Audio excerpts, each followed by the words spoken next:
In the final quiet months of his life, Johnny Cash carried a secret ache no applause could ease, a truth stitched through false ancestry, broken vows, and haunted memories, leaving behind a legacy shaped as much by shadows as by the songs the world believed they understood in those days.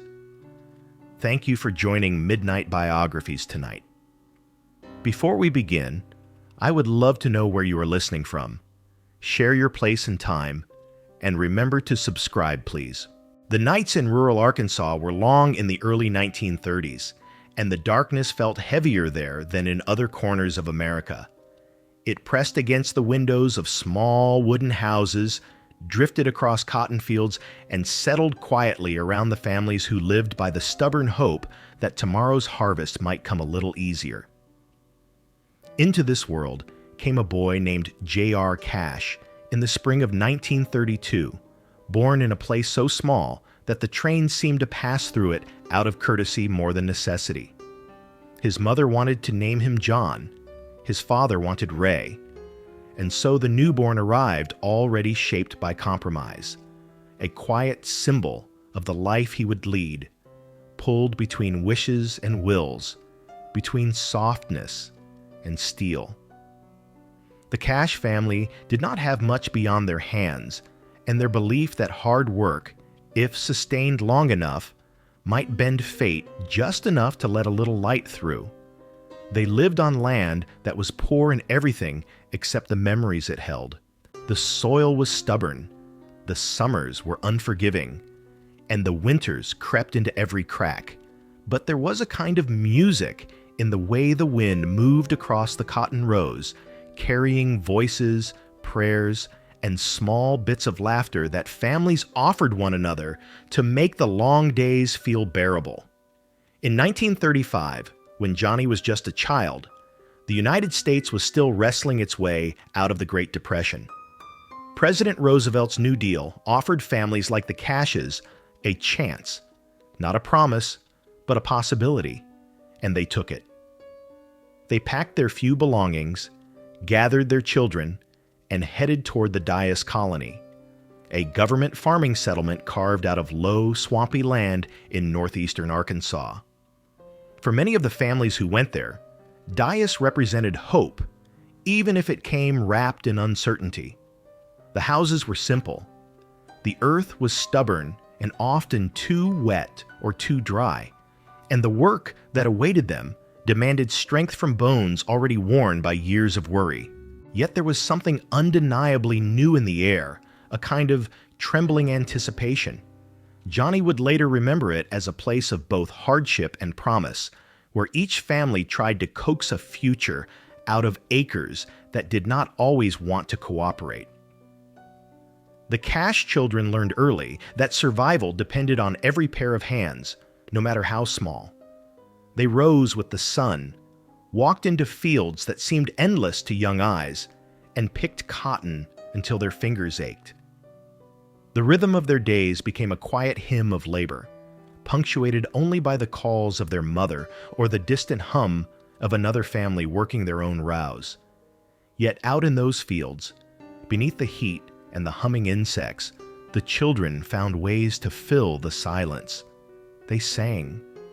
Simple hymns at first, then the songs they knew from church, then little tunes made up in the moment, shaped by breath and the rustling of cotton bolls. For Johnny, those early melodies were not merely a pastime, they were a companion. He seemed to listen more deeply than the others, noticing the difference between a low hum and a sharp wind, between the whisper of a leaf and the heavy footstep of his father returning home. Music found him before he ever found it, slipping into him the way water seeps into soil after a long dry spell. Among the Cash children, one stood out with a quiet, steady grace. Jack, the older brother, carried himself with a seriousness beyond his years. He read scripture with the kind of devotion that impressed adults and puzzled children.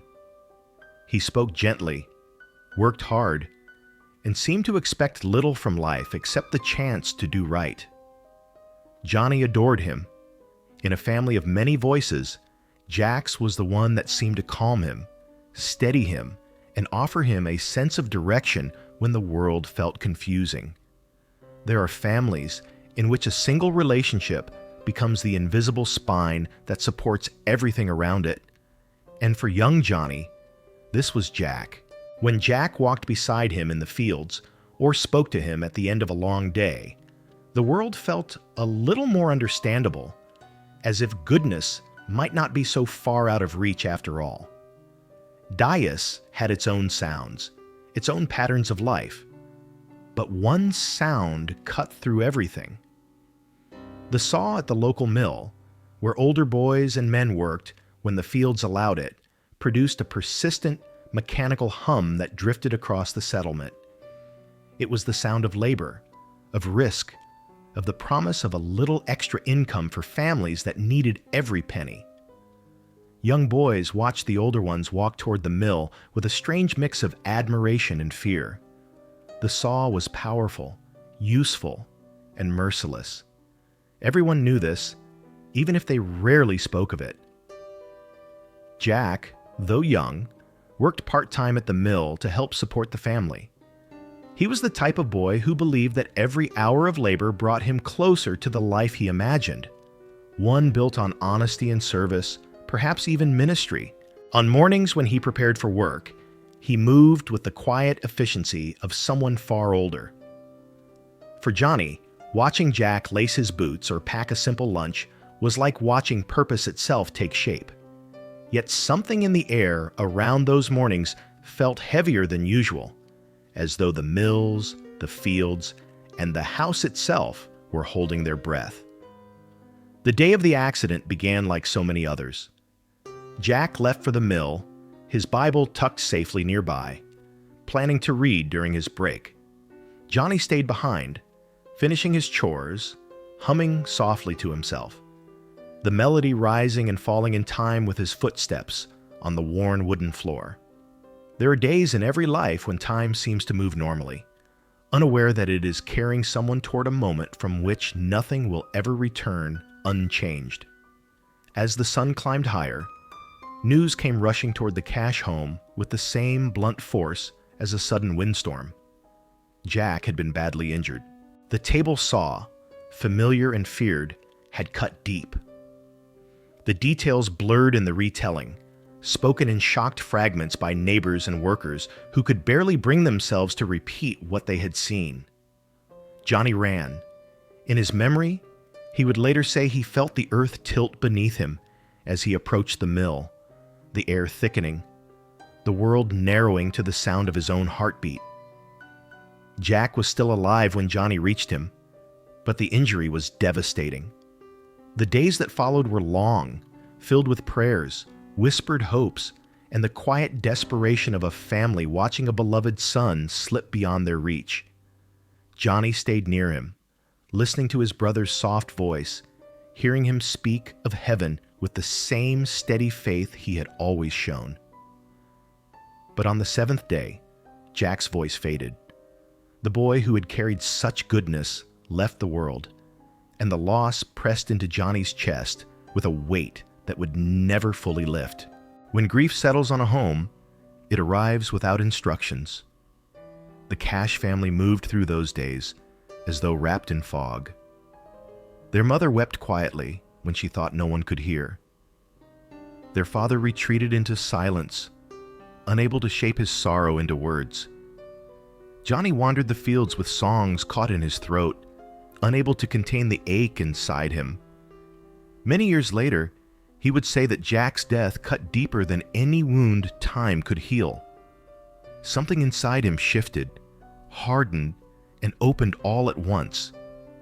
The boy who had depended on his brother's steady presence now found himself alone with questions that no scripture, no song, and no adult could answer.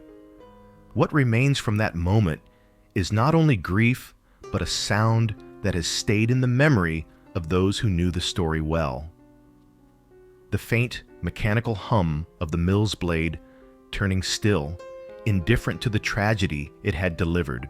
A whirring note suspended in time, echoing in the quiet corners of Johnny Cash's earliest years, waiting to return in unexpected ways as his life unfolded. The blade kept turning, its rhythm lingering, as if the past were not finished speaking. The whirring of the blade lingers in memory long after the physical sound disappears. It becomes something quieter, something inward, a faint vibration in the mind of a boy who had watched his world tilt without warning. When the saw finally fell silent after the accident, it left behind an echo that no one in the Cash family could entirely escape.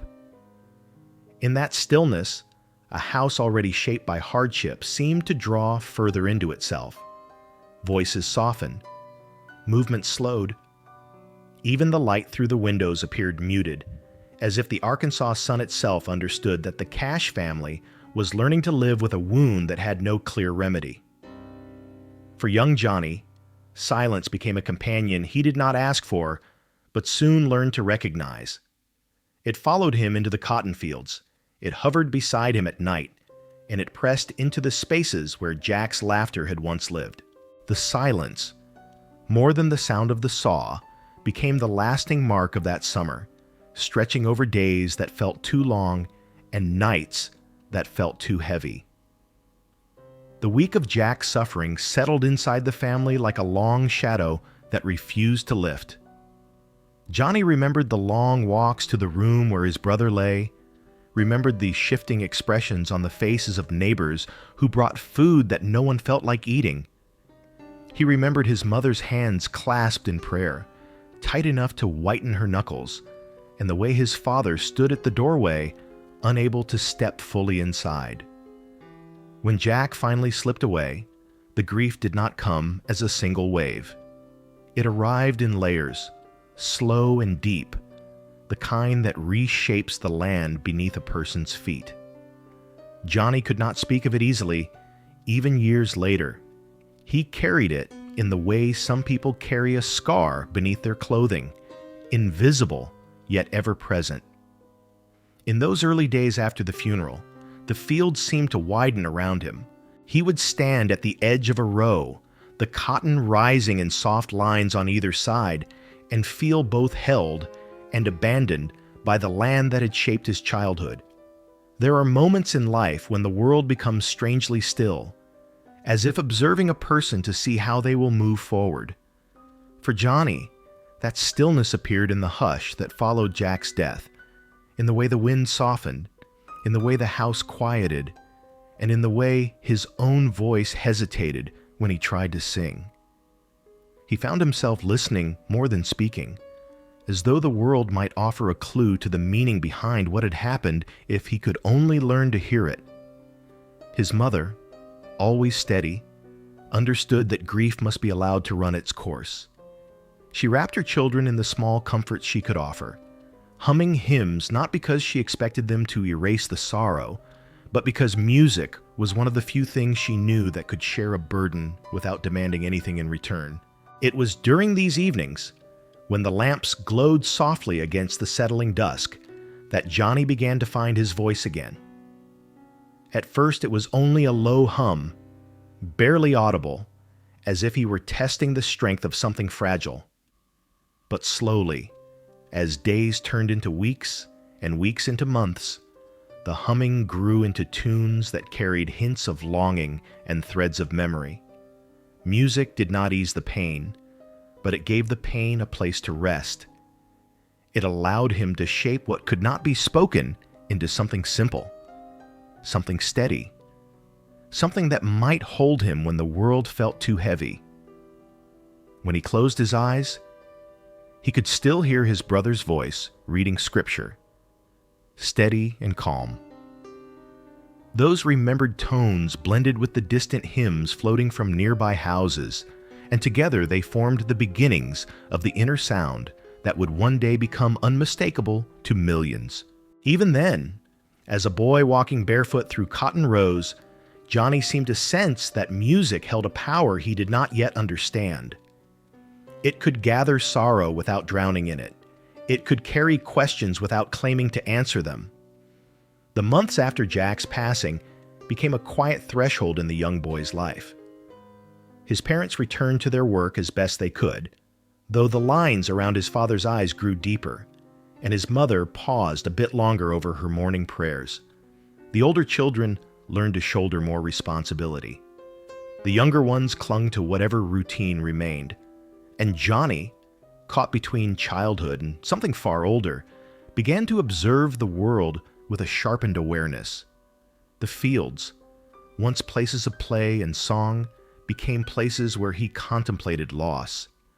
The sky, once expansive and blue, seemed to hold stories he might one day need to tell. The songs, once simple melodies, grew heavier, soaked in memory he could not yet name.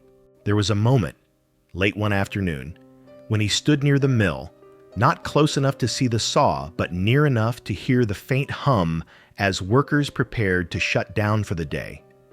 The sound carried differently now. Where once it had been merely another part of the landscape, it now felt like a reminder of how quickly a life could change. He watched as dust rose in slow spirals, lit gently by the lowering sun, and wondered how something as ordinary as a workday could hold within it the power to break a family apart.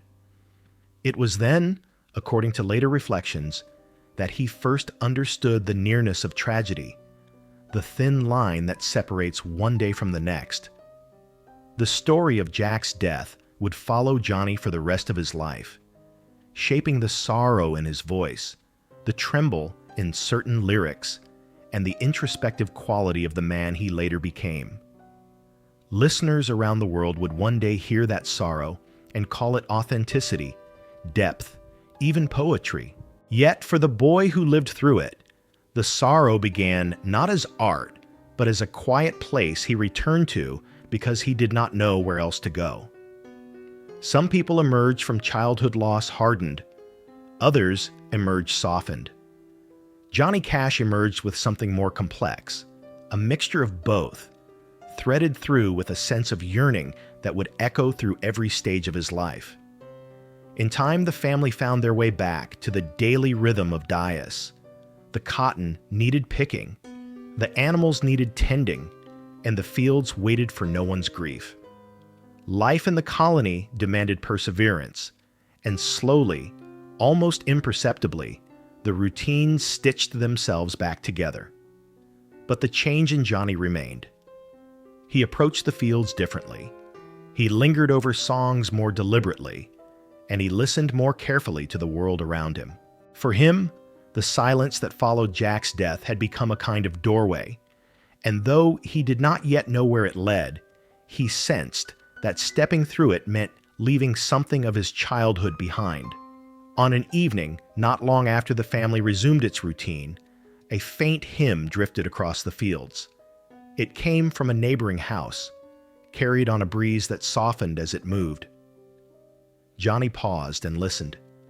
The familiar sound wrapped around him in a gentle, aching way, neither offering comfort nor demanding sorrow, simply existing as a small, steady thread in the vastness of the Delta night. He stood there for a long moment, letting the music settle.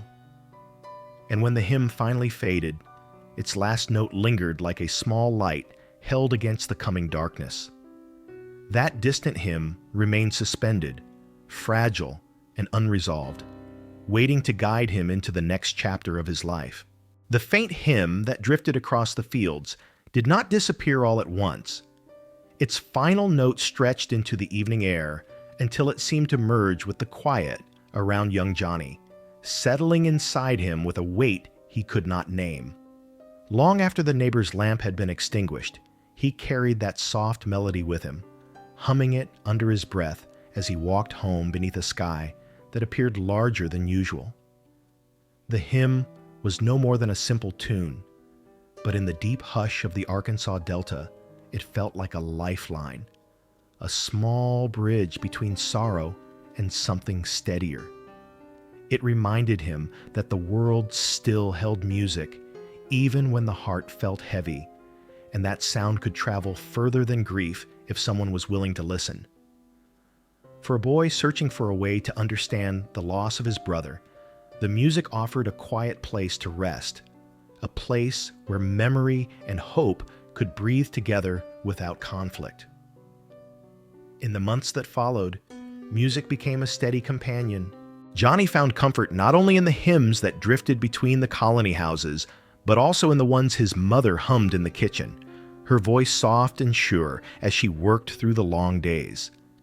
She had always loved music, especially gospel, and she carried within her a sense of how a song could lift a family, even when only for a moment.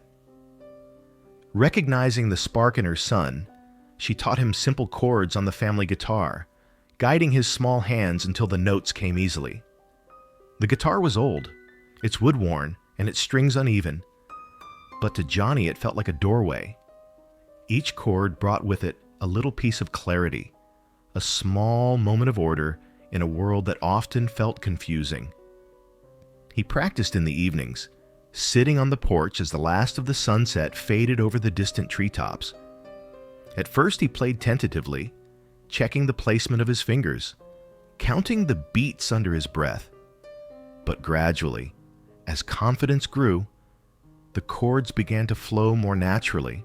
His voice, still thin and young, wove itself between the notes, not yet strong, but unmistakably searching.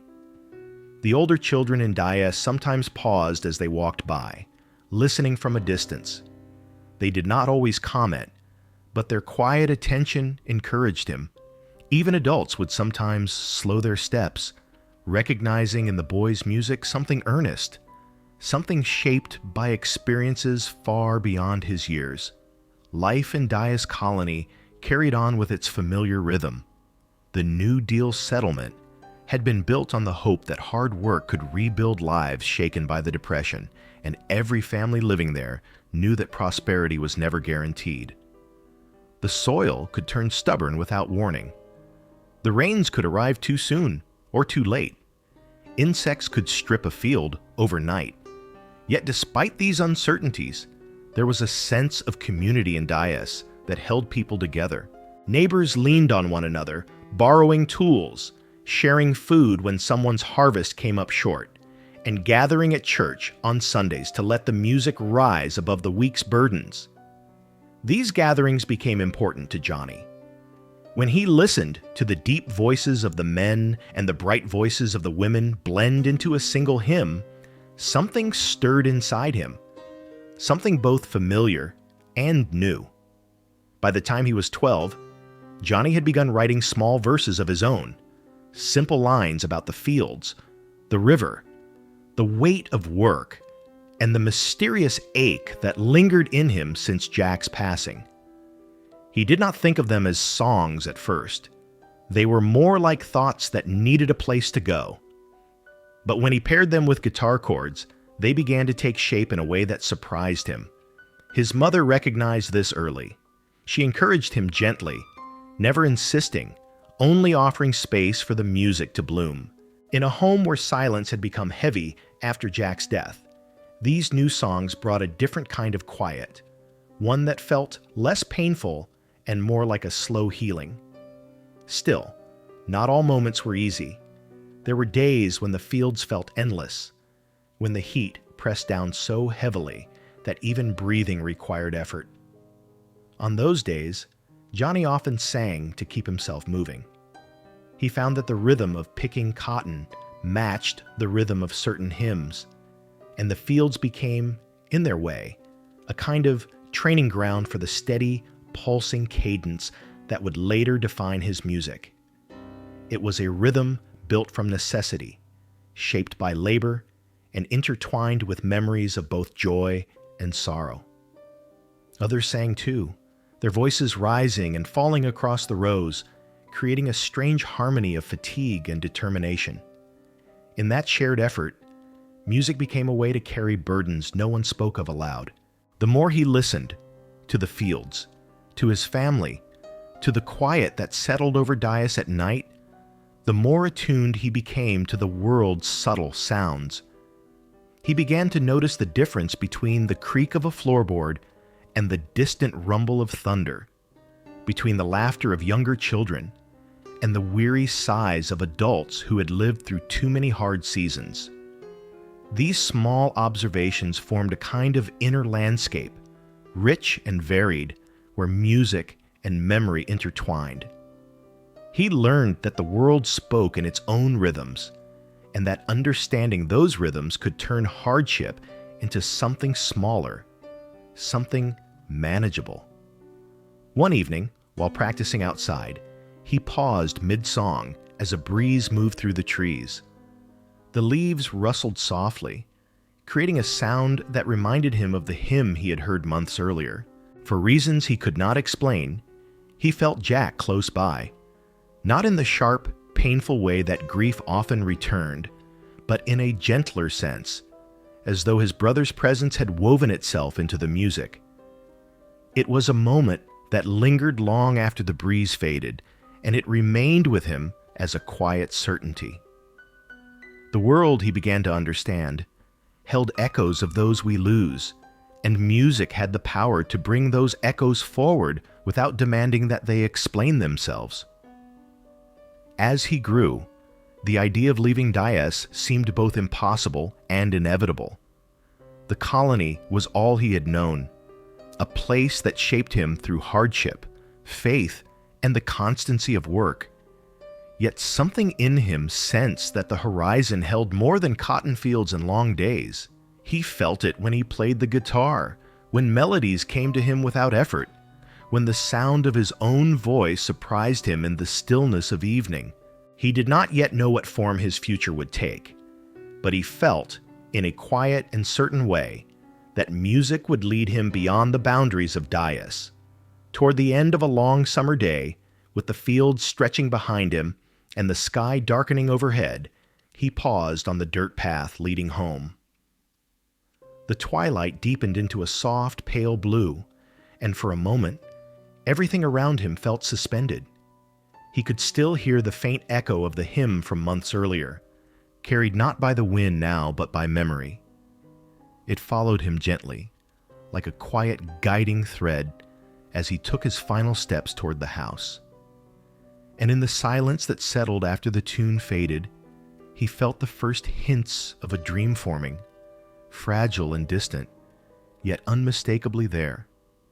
The horizon waited, open and wide, as though inviting him to imagine what lay beyond the fields he had always known. The horizon that waited beyond the fields did not announce itself with grandeur. It appeared in small moments, in the widening distance between the rows of cotton, in the slow drift of clouds that seemed to move toward places he had never seen, in the soft shift of evening light settling on the edge of Dyess Colony. For Johnny, that horizon became a quiet suggestion, a reminder that life stretched far beyond the familiar landscape of work and worship, sorrow and song. As he grew older, the world outside Arkansas began to call to him with greater clarity, offering the faint outline of a path he could not yet name. The colony had shaped him, but it could not contain him forever. There came a day when he stood at the edge of the fields after finishing his chores, the air heavy with the scent of damp earth, and realized he felt both rooted and restless in equal measure. The horizon, so often overlooked, had become a doorway, waiting for him to step through it. That doorway opened wider when news of war drifted into the Delta. The Korean conflict had begun, and young men across the country were making decisions that would alter the course of their lives. Some were drafted, others volunteered, and many felt the complicated mixture of duty, fear, and opportunity that comes when the world is shifting. Johnny was still young, but the idea of leaving Arkansas no longer felt like an impossibility. His father's stern presence, his mother's quiet resilience, the fields that had been both burden and refuge, these remained constant. But something inside him stirred with the thought of stepping beyond the boundaries of the colony. He sensed that service might offer him a path forward, a chance to test himself, perhaps even a chance to become someone new. When he enlisted in the United States Air Force, the The decision surprised some neighbors, though not his mother. She watched him prepare with an expression that blended pride and worry, aware that her son was walking into a future he could not predict. She had seen boys leave Dyess before, returning as men who carried both new confidence and new burdens. She said little, offering instead the gift she had always given him, her steady presence, her quiet belief that he would find strength even in unfamiliar places. His departure took him first to Texas for training, and later across the ocean to West Germany, a place that felt almost unreal to a boy raised amidst cotton fields and dirt roads. The landscapes there were sharper, the air colder, the buildings taller and more formal than anything he had known. The languages blended into a mosaic of unfamiliar sounds, and the rhythms of military life replaced the slow, steady cadence of rural Arkansas. At night, when the barracks quieted and the distant hum of machinery softened, Johnny often found himself listening for something familiar, a hymn, a breeze across fields, or the soft murmur of his mother's voice. But the sounds in Germany were different, echoing off foreign walls and carrying him further from the world he had left behind. Yet the distance created space for reflection. In the stillness of those nights, he turned increasingly to the one thing that had always steadied him: music. He wrote letters home, careful and earnest, filling them with stories of training, of the men he served with, of the landscapes that felt both strange and beautiful. He wrote to his mother, to his brother Roy, but most often to a girl he had met shortly before leaving Arkansas. Her name was Vivian. They had crossed paths at a roller skating rink in San Antonio, where Johnny had traveled during training. Their meeting had been brief, marked by shyness and the peculiar excitement of young attraction, but something in her quiet smile remained with him, prompting him to write to her with a sincerity that grew with each passing week. Vivian's letters became a kind of anchor. She wrote about her days, about the heat of Texas summers, about her hopes for the future. Johnny wrote back with stories of Germany, but he also sent fragments of songs, small verses scribbled between duties. Those letters carried not only affection, but also possibility. In a land far from home, he imagined a life waiting for him across the ocean, a life that might include her. Their correspondence deepened, turning the distance between them into a peculiar form of closeness. The affection that grew from those letters was tender, shaped by hope, and the belief that something steady might be waiting when the war ended. During his time in Germany, Johnny purchased his first serious guitar, a simple instrument that allowed him to give shape to the melodies that drifted into his mind during quiet hours. He played for fellow airmen in the evenings, performing gospel tunes and the small songs he had begun writing. The music connected him to home in a way nothing else could. His voice, still developing, carried a low tremble, something raw and unpolished that listeners found strangely captivating. Though he did not yet imagine a future on a stage, those late-night sessions marked the beginning of something he could not fully see. Music, once a refuge, was becoming a companion with its own demands. The war itself touched his life indirectly. He was never sent into combat, but the uncertainty of the times, the movement of troops, and the stories of men who did not return left their mark.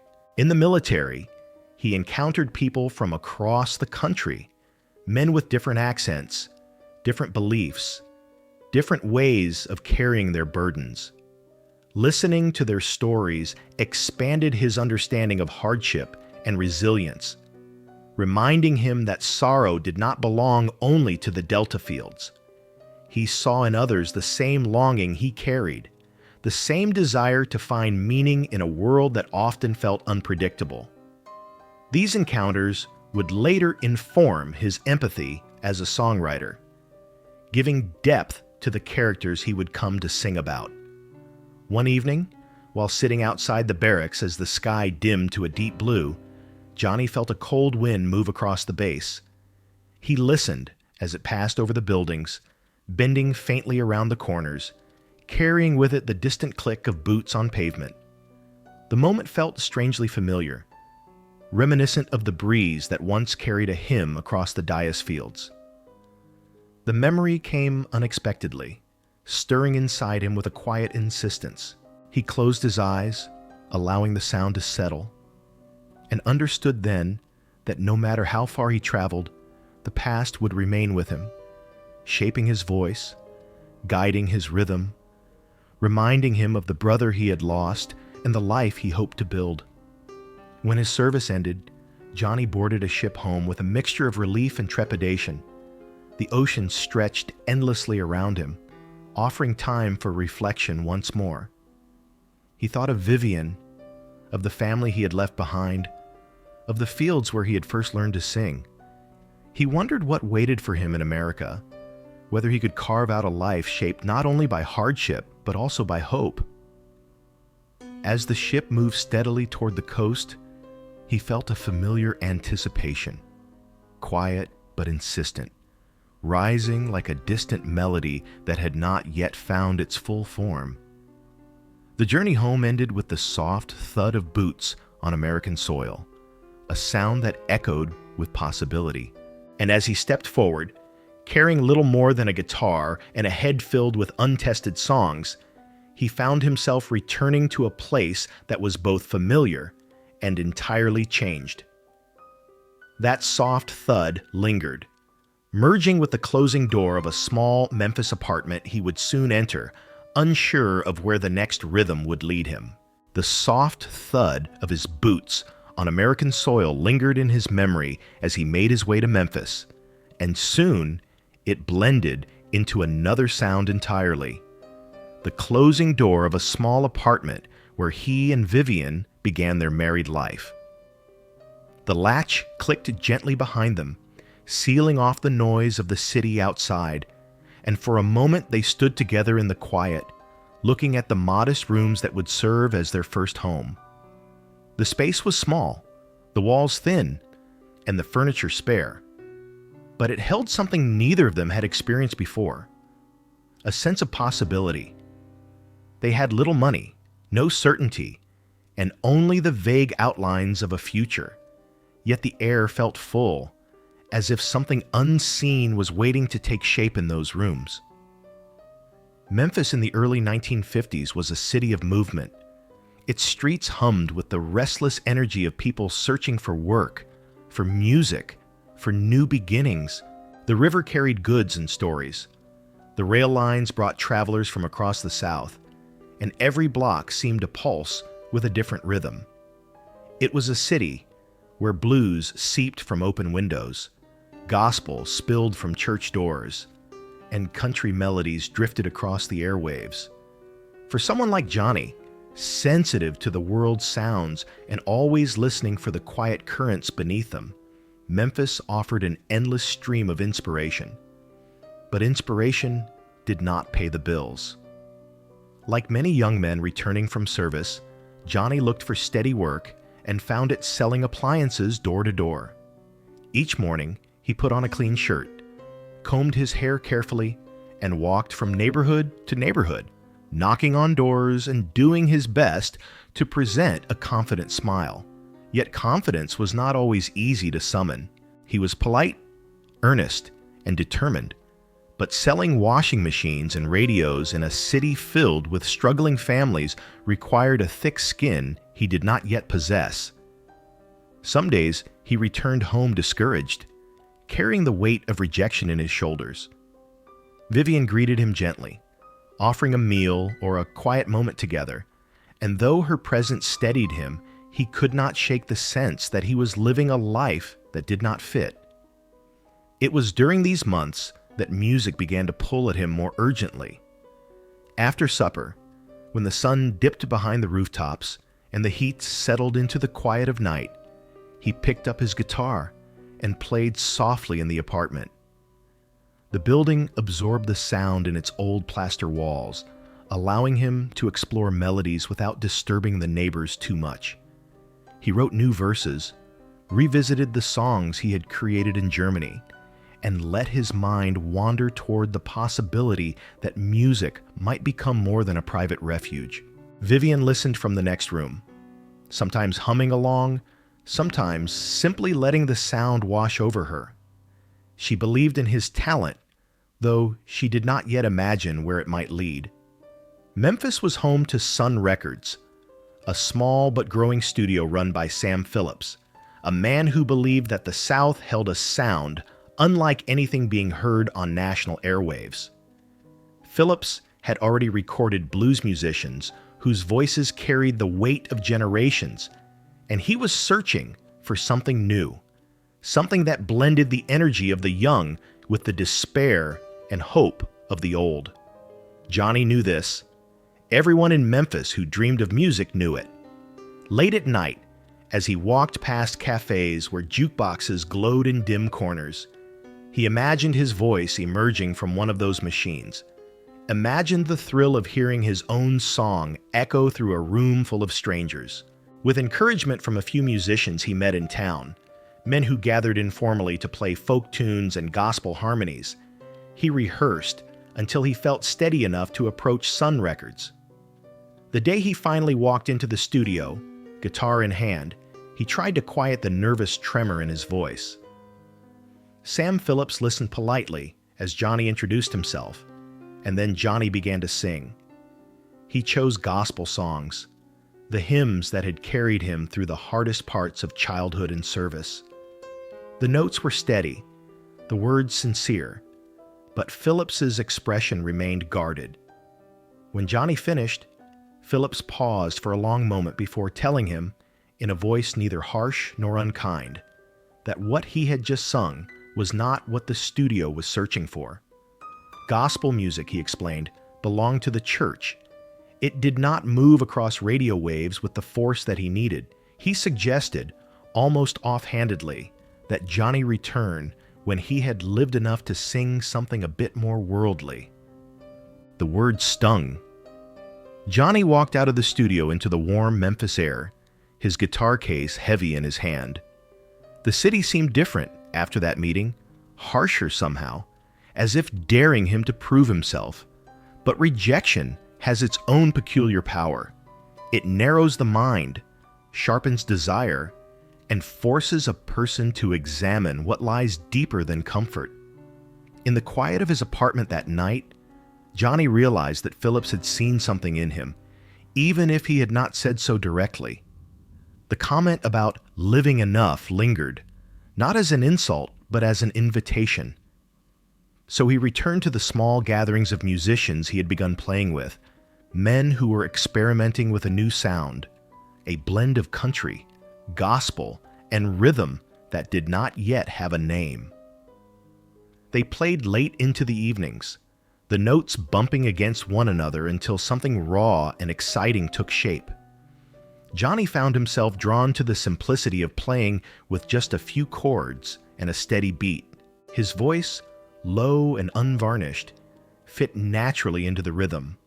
Slowly, a style formed, something distinct from gospel, yet not wholly separated from it. The songs he wrote began to carry a different weight, one shaped by memory, longing, and the restless energy of a young man trying to find his place. When he felt ready, he returned to Sun Records with new material.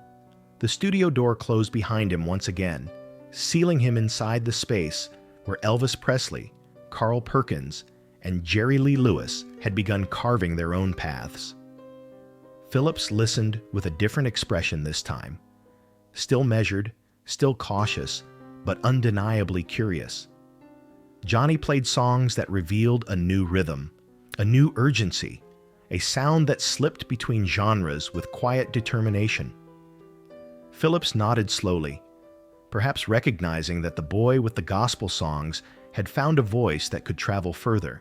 Soon after, they recorded Hey Porter and Cry, Cry, Cry, songs that carried the unmistakable cadence of the man Johnny was becoming. The studio reel spun, capturing not only the notes, but the earnestness behind them. They preserved the sound of a young musician stepping across the threshold of possibility. As Johnny listened to the playback, he felt something he had not felt in years, a sense that the horizon he had imagined from the fields of Dyess was no longer distant. It was here, taking shape through the speakers. And as the reel slowed to a stop, the faint clicking rhythm remained in the air, leading him toward the next moment in a studio where new history waited to unfold. The faint clicking rhythm that lingered in the studio after the reel slowed to a stop did not fade quickly. It hovered in the air like a heartbeat, steady and insistent, as though the room itself recognized that something had begun to take shape. Johnny listened carefully, absorbing the sound not only with his ears, but with a deeper part of himself. The part that had carried sorrow from childhood and had now found a channel through which to release it. That rhythmic pulse settled into him, echoing softly beneath his ribs, and as he stepped out of Sun Records that evening, the world felt subtly transformed. The Memphis streets glimmered under the street lamps, and the city's nocturnal hum seemed to rise and fall in time with the beat still ringing in his mind. He walked slowly, almost reverently, aware that he was moving towards something he did not yet fully understand. Sun Records was a place where small moments often rippled outward into larger destinies. Its modest rooms held the footsteps of men who were still unknown, men whose voices were just beginning to shape a new sound that blended country roots, gospel memory, and youthful restlessness. Johnny felt both humbled and energized by the knowledge that he now belonged in some small way to that circle. He returned to the studio often, sometimes to record, sometimes simply to listen. In those early days, musicians wandered in and out of the practice rooms, carrying guitars, harmonicas, and voices shaped by long nights and longer roads. There was little formality in the air, only a sense of experimentation, the freedom to try something new, and the rare understanding that the boundaries between genres were not walls but open doors. In 1956, the doors opened wider than anyone expected. Johnny was at Sun Records working with musicians he admired. Carl Perkins, whose guitar seemed to speak its own language, and Jerry Lee Lewis, whose piano struck the keys with a force that bordered on reckless. They were in the middle of a session, the room warm with the scent of dust and wires, when the door opened and a familiar face stepped inside. Elvis Presley, who had already begun to stir national excitement, greeted the room with the ease of someone who understood that fame was a wave he was destined to ride. His presence did not disrupt the session. It transformed it. The energy shifted subtly, as though the walls themselves leaned closer to listen. What followed happened without planning, without hesitation. Instruments were picked up, voices joined together, and soon the room was filled with the sound of four men singing not as stars, but as musicians who shared roots deeper than fame could reach. The harmonies were loose, spontaneous, shaped not by arrangement, but by instinct. Sam Phillips, sensing the significance of the moment, quietly allowed the tape machine to roll. The reels turned, capturing laughter, improvisation, and fragments of songs that carried the spirit of the time. Songs born from the soil of the South, from the hardships of working families, from the hymns of rural churches, and from the restless dreams of young men who hoped music might lift them beyond the limits of their origins. For Johnny, that day became etched in memory, not because he saw himself as the equal of the others, but because he felt, perhaps for the first time, that he belonged in the company of men who were changing American music. The session would later be known as the $1 Million Quartet, though at the time it was simply an afternoon of shared melodies, of voices blending in a room whose walls stored the echo long after the musicians had gone. Johnny sensed something profound as he stood among them, a recognition that music was not only a form of expression, but also a place where people could meet without pretense, revealing parts of themselves that might otherwise remain hidden. Yet for all its significance, that session marked only a moment, not a destination. Johnny understood that he had much to learn, much to refine.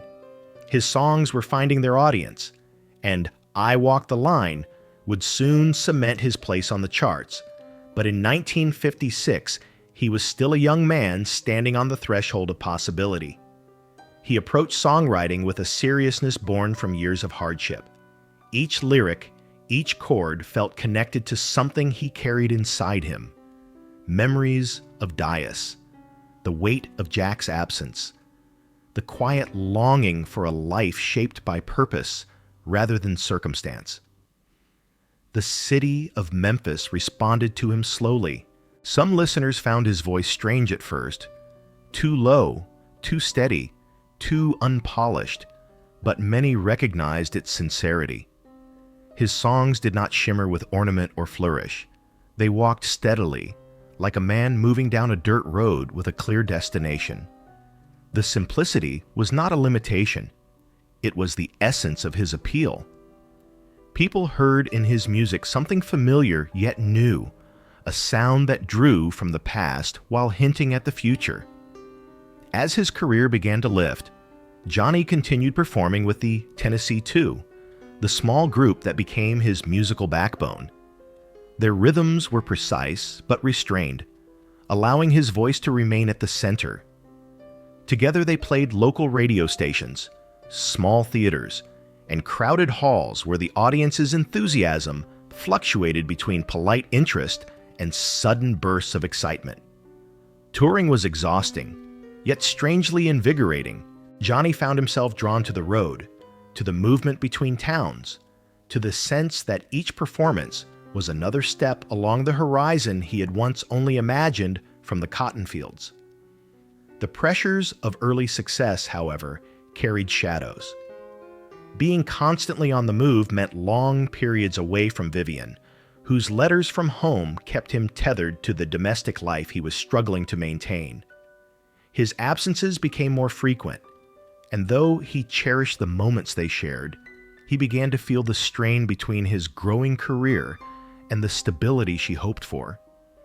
But at this early stage, the divide was still only a quiet line, not yet the chasm it would later become. Even in the glow of new opportunities, Johnny felt a familiar unease. Fame, still faint and uncertain, cast a light that revealed both possibilities and vulnerabilities. He sensed that music was leading him toward a future filled with roads he did not fully understand. But as long as he followed the steady rhythm within him, he believed he could navigate whatever lay ahead. The night after the $1 Million Quartet session, as he walked home under a blanket of stars, the faint clicking rhythm from the studio returned to him once more. It sounded like the beginning of a path, like footsteps on a wooden floor, like something waiting just beyond the boundary of what he could see. He followed the sound inward, letting it settle into his pulse, allowing it to guide him toward the next chapter forming quietly in the darkness. That clicking rhythm softened, then transformed, becoming the slow and steady beat of a man standing at the threshold of a new identity, prepared to step forward even as the ground beneath him began to shift. The slow and steady beat that emerged as he stood on the threshold of a new identity did not disappear when he left the studio. It followed him into the long nights of touring, into the quiet moments before stepping on stage, and into the stillness of hotel rooms where the glow of neon signs flickered across the walls. It was the rhythm of possibility, but also of uncertainty, a reminder that fame, once found, carried its own burdens. As the year turned, Johnny felt that beat shift subtly, shaping itself into something more complex, something that pulled at him in ways he could not entirely name.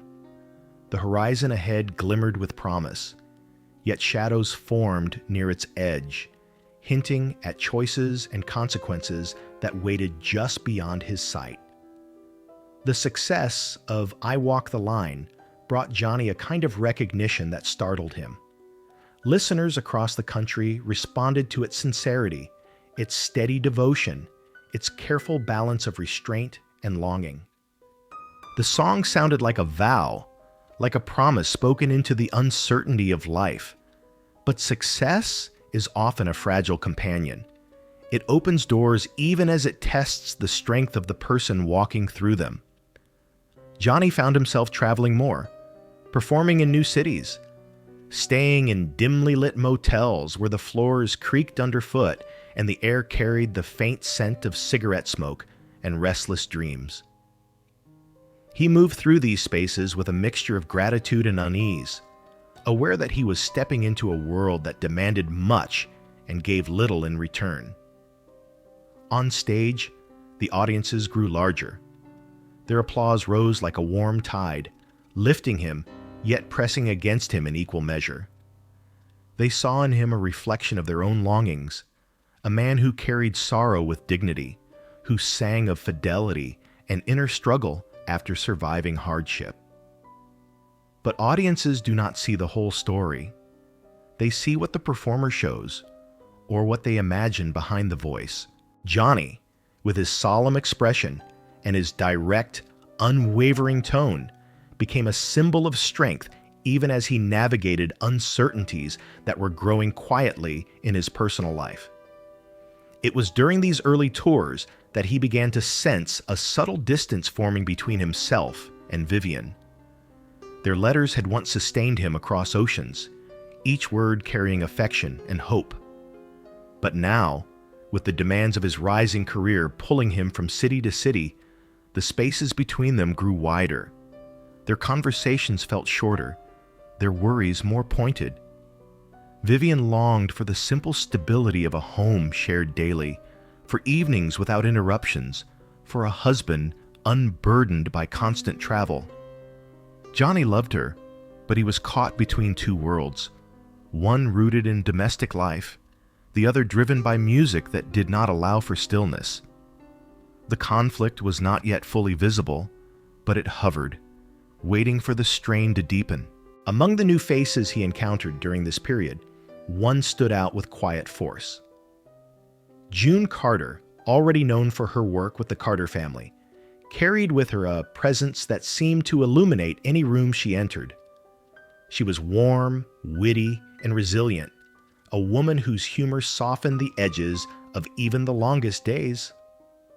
Johnny had heard her voice long before he met her, played on jukeboxes during his military days, praised by fellow musicians who admired her talent.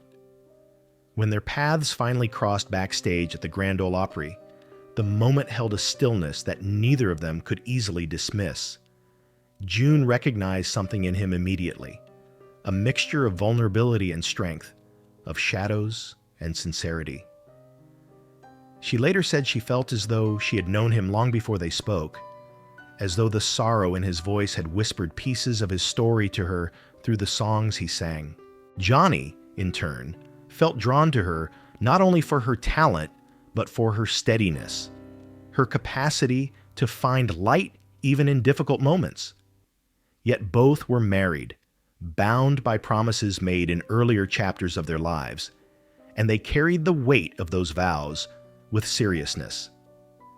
Their connection, though undeniable, remained unspoken in those early encounters, tucked into the quiet spaces between performances, lingering in glances that held both recognition and restraint. Touring intensified during these years. The shows came in rapid succession, each one blurring into the next until the days lost their boundaries. Nights on the road brought exhaustion, but they also brought temptation, moments when loneliness mixed with admiration from fans, creating situations that tested even the strongest commitments. The road is a place where clarity often slips, where decisions made in fatigue cast long shadows. Johnny was not immune to these forces. Whispers of infidelity began to follow him, subtle at first, then more persistent. he found himself pulled into a whirlwind of admiration, opportunity, and emotional confusion, unable to anchor himself as firmly as he wished. June remained a steady presence in his periphery, touring alongside him on occasion, bringing humor to the rehearsals and grounding the musicians with her warm spirit. She laughed easily, filling rooms with a brightness that contrasted with the increasingly solemn expression Johnny often wore. Their friendship deepened, shaped by shared struggles with the pressures of the music world. They spoke of faith, of childhood memories, of the ways music could soothe even the heaviest burdens. Yet beneath these conversations lay the unspoken truth of their growing affection, a truth both of them sensed but dared not fully acknowledge. In the midst of this emotional landscape, Johnny continued writing. His songs shifted subtly, carrying new layers of tension and longing. The simplicity remained, but the undercurrents grew more complex. He wrote of roads that stretched endlessly, of promises made and tested, of the quiet ache of desire restrained by responsibility. Listeners heard sincerity in his voice, but they did not know the full cost of that sincerity, the inner battles unfolding quietly behind the scenes.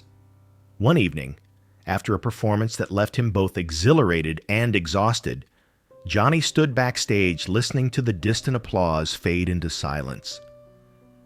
The faint scent of stage lights lingered in the air, and the echoes of the show settled slowly around him. June had just walked off stage, her voice still warm with the energy of the performance. Johnny watched her disappear into a corridor, her silhouette outlined briefly by the glow of a hallway lamp. There was something in the way the light curved around her, something that felt like both invitation and warning. He remained still for a long moment, sensing that the path ahead would not be simple, that he stood at the beginning of a deeper, more complicated turning. The buzz of backstage conversation slowly faded, and the rhythm of footsteps on the worn floorboards created a pattern he could not ignore. The unresolved beat, soft yet insistent, whispered that change was approaching. That soft echo of fading applause followed him into the next chapter, where connection and longing would entwine more closely, and where the line between devotion and temptation would become increasingly difficult to walk. The soft echo of fading applause did not settle easily. It followed him down narrow hallways, into long drives across dark highways, and into the quiet moments when the world around him paused just long enough for truth to rise to the surface. That applause, gentle but persistent, became the background hum to a shifting inner landscape, a place where affection, longing, and uncertainty began to intertwine in ways he had not anticipated. Though he continued to walk the line he had once vowed to honor, the rhythm beneath his steps grew complicated, shaped by nights on the road, by deepening friendships, and by the quiet presence of a woman whose voice lingered in his thoughts long after each performance ended. June Carter remained at the center of that inner shift, though neither of them had intended it to be so. Her laughter lifted the heavy air backstage. Her wit softened the edges of the grueling tour schedules, and her kindness reached him in ways that felt both comforting and perilous. She understood the demands of music, the exhaustion that seeped into a performer's bones, the loneliness that followed even the most enthusiastic applause. She also understood restraint. They were both married, tied to vows that could not be ignored, and each carried the weight of that commitment with earnestness. But attraction is not always a sharp, sudden thing. Sometimes it grows slowly, quietly, slipping into the spaces created by long days, familiar conversations, and shared struggle. Johnny sensed the change in himself before he acknowledged it. He began to notice the way June's presence steadied him, the way her voice softened the restless thoughts that followed him from stage to stage. She noticed him as well, not only as a fellow musician, but as a man carrying a private ache, a man shaped by loss, and by the unspoken pressures of fame. Their connection lingered unspoken, yet undeniable. It sat between them in rehearsal halls, in backstage corners, in the back seats of cars where musicians shared stories during long stretches of travel. The restraint they practiced gave their interactions a quiet intensity, neither indulgent nor entirely innocent. Yet life rarely offers only a single thread of complication.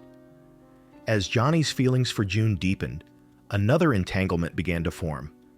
Anita Carter, June's younger sister, possessed a gentle warmth, a different kind of softness that soothed him during moments when he felt overwhelmed.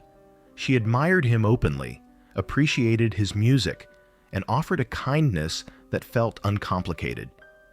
Their connection, unlike his bond with June, came with fewer spoken boundaries. It unfolded quietly backstage, in hotel lobbies, and during late-night conversations after long performances.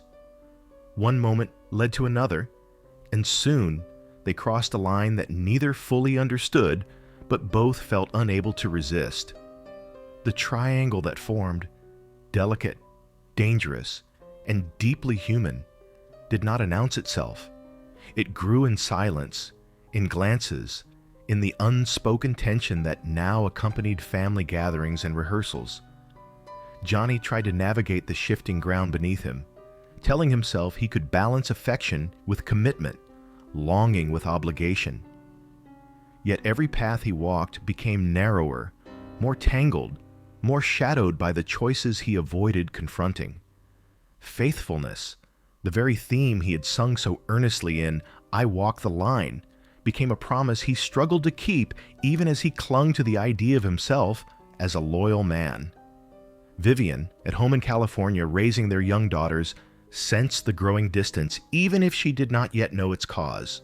Letters once filled with affection arrived less frequently, their tone altered by fatigue and distraction. Phone calls, rare and brief due to the costs of long-distance communication, carried an unease that neither addressed directly. She trusted him, at least for a time, believing that the road's demands explained his absences and his shifting moods. But trust, like any structure built over years, can begin to show cracks long before it collapses. June, for her part, carried her own turmoil. Though she remained committed to her marriage, the bond she felt with Johnny unsettled her. She saw the danger in it, the way affection could slip into something deeper, something harder to contain.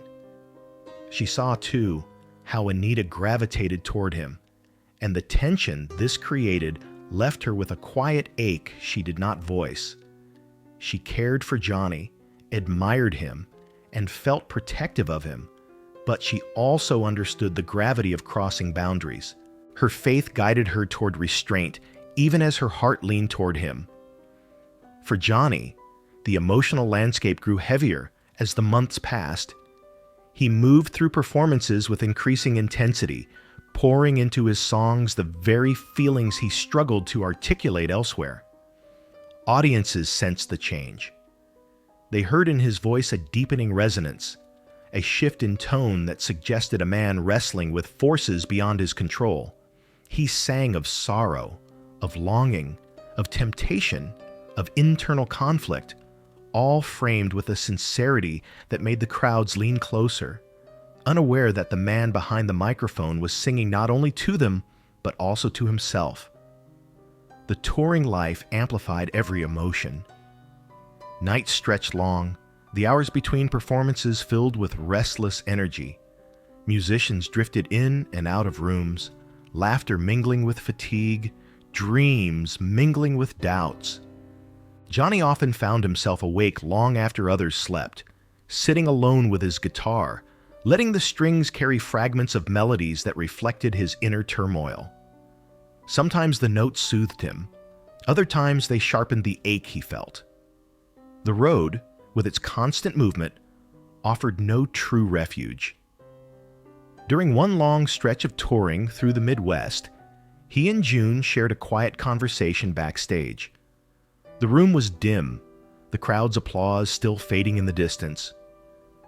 June's eyes held a mixture of sadness and strength as she spoke about the difficult path each of them walked, the expectations from fans, the pressure of family obligations, the strain of constant travel.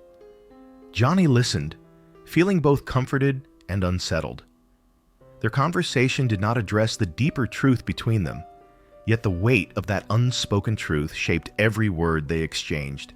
Later that night, when the venue had emptied and only the faint scent of dust and stage lights remained, Johnny lingered alone for a moment. The wooden floor beneath him creaked softly, the sound forming a quiet pattern he could not ignore. It echoed the rhythm that had followed him since his early days at Sun Records, a rhythm that now pulsed through the complexities of his life. He felt the tightened knot of longing, loyalty, and guilt press against him, and he understood, perhaps for the first time, that he was becoming entangled in a web from which no simple path of escape existed. As he stepped out into the night air, the sound of a suitcase snapping shut carried from somewhere in the darkness, a musician preparing to depart, or a reminder that every journey demands a choice. That crisp, final click lingered with him, signaling a threshold he had not yet crossed but could no longer avoid. And that closing suitcase would follow him into the next stretch of the road, where desire, exhaustion, and the rising pressures of fame would deepen the shadows gathering quietly around him. The closing suitcase that echoed in the darkness lingered in his mind long after the sound itself had faded. It carried with it a sense of finality, the reminder that every journey demanded movement, forward, outward, or downward, and that even inaction held its own kind of choice. As Johnny stepped into the night, that small, decisive click settled into him like a quiet warning. The road ahead stretched long, illuminated only by the beam of passing headlights and the flickering glow of neon signs that offered temporary refuge to travelers who drifted from town to town. Yet beneath the familiar rhythms of touring, a heaviness had begun to take hold, one that no applause or fleeting thrill of the stage could soften. It would follow him into the months and years that lay ahead, deepening with every mile, pressing into his bones with a weight he struggled to shake. In those days, the life of a musician on the rise demanded constant motion.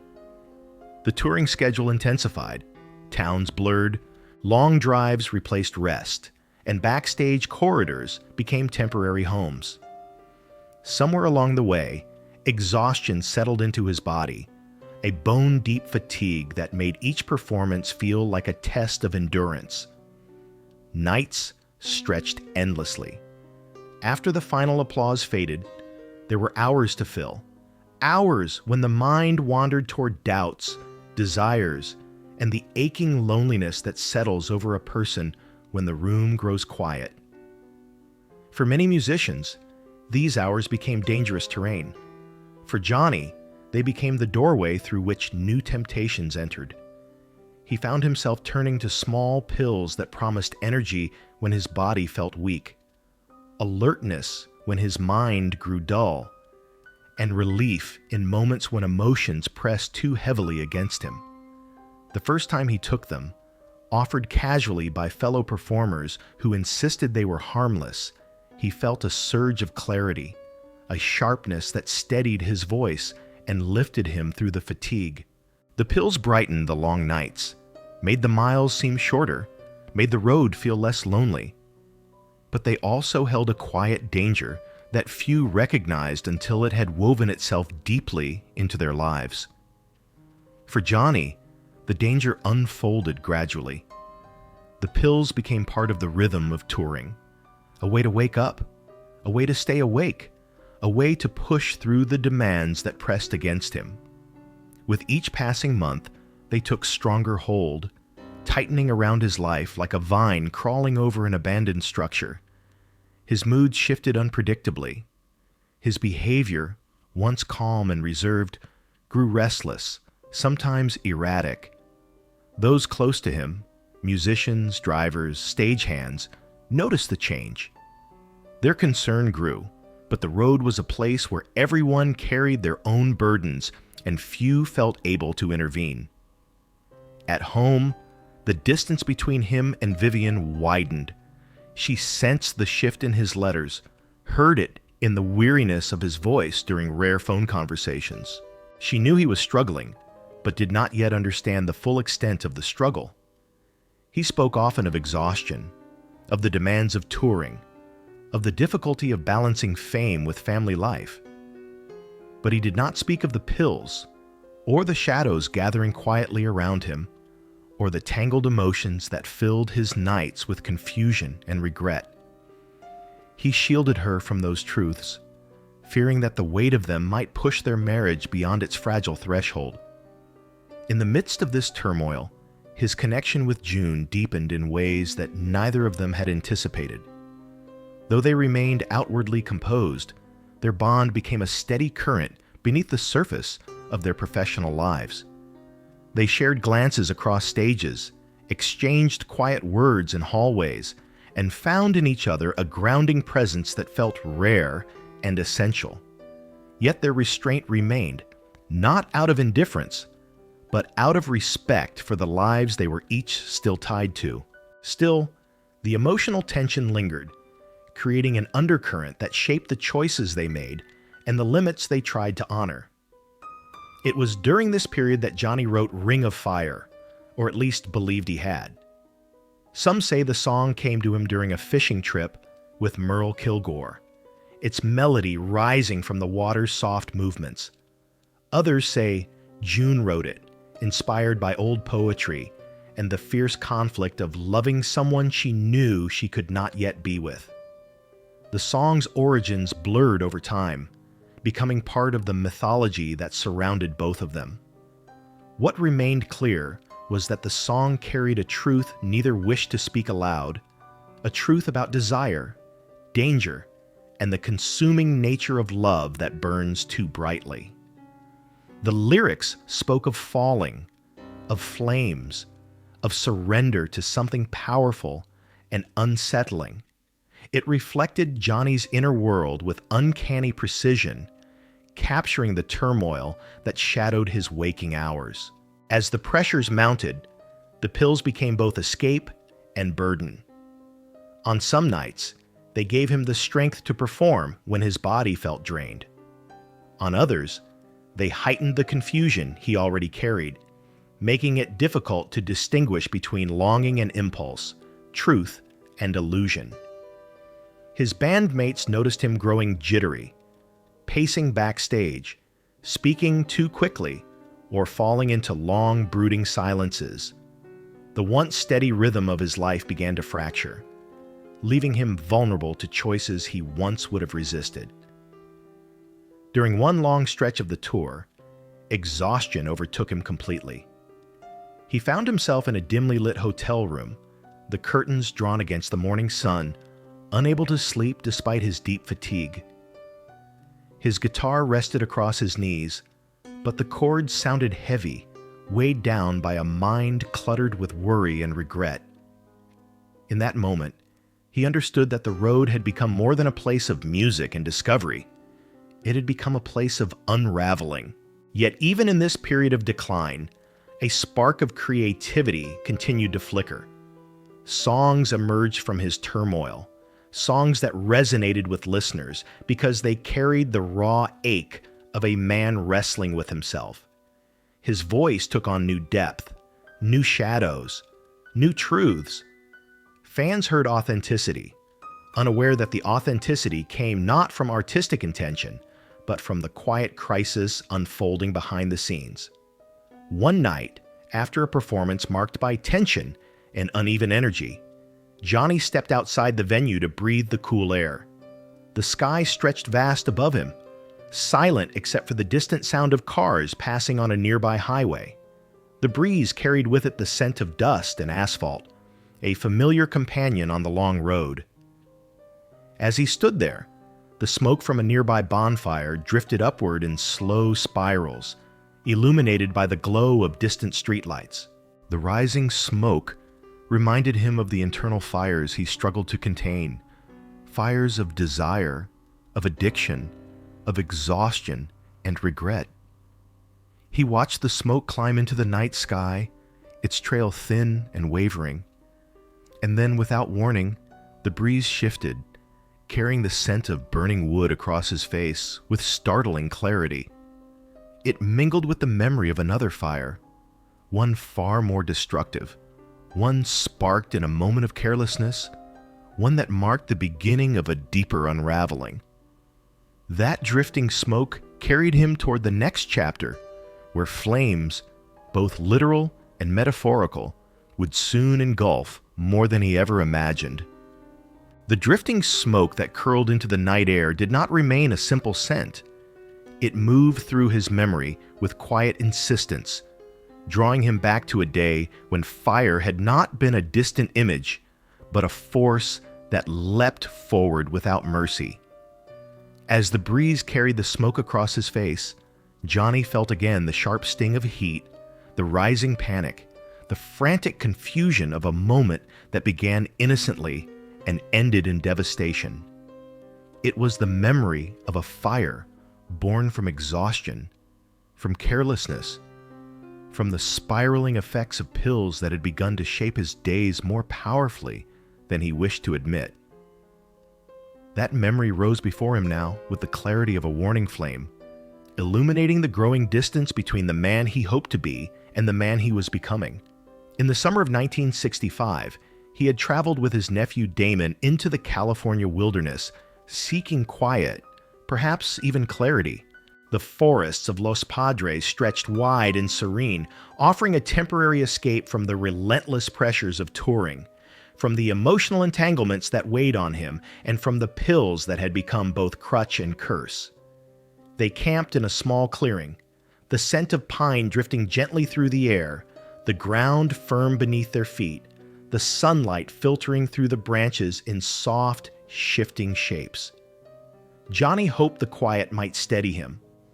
But even there, far from the stage lights and the endless motion of the road, the restlessness within him did not fully subside. On one of those afternoons, the California heat pressed down heavily, settling into the dry grasses and brittle underbrush. Johnny, struggling to stay awake after another night shaped by the numbing edge of pills, lit a small fire to warm himself. The flame flickered, modest and contained. He believed it harmless, a comfort in the wilderness.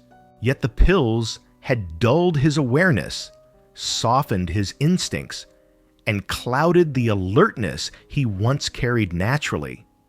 In the space of a few unintended moments, the fire slipped from control. A gust of wind bent its small flames toward the dry brush, where they reached greedily, feeding quickly, rising without hesitation. What began as a spark became a surge. The flames spread with alarming speed, climbing beyond the circle he thought he had safely built. By the time he realized the danger, the fire had already leapt into the forest. Damon shouted in panic, the two scrambling to contain the blaze, but the flames ignored their efforts. The fire roared into the treetops, sending plumes of dark smoke twisting into the sky. The quiet serenity of the forest was shattered by the crackling of branches, the splintering of burning wood, and the steady advance of heat that consumed everything in its path. Emergency crews arrived, but the flames had already spread too far. Hundreds of acres of protected wilderness were lost before the fire finally surrendered to the combined force of firefighting teams and shifting winds. The aftermath carried consequences that went far beyond a damaged campsite. California officials held Johnny responsible for the blaze, and their investigation soon led to a lawsuit demanding significant compensation. News of the fire, its scale, and the circumstances surrounding it traveled quickly, shaping public perception of him in ways he had not anticipated. When questioned, Johnny first claimed that a spark from the camper had ignited the forest, a story that placed the blame on accident rather than negligence. But Damon, troubled by the memory, later stated plainly that Johnny had lit the fire himself while under the influence of pills, unaware of the danger as it grew beyond his control.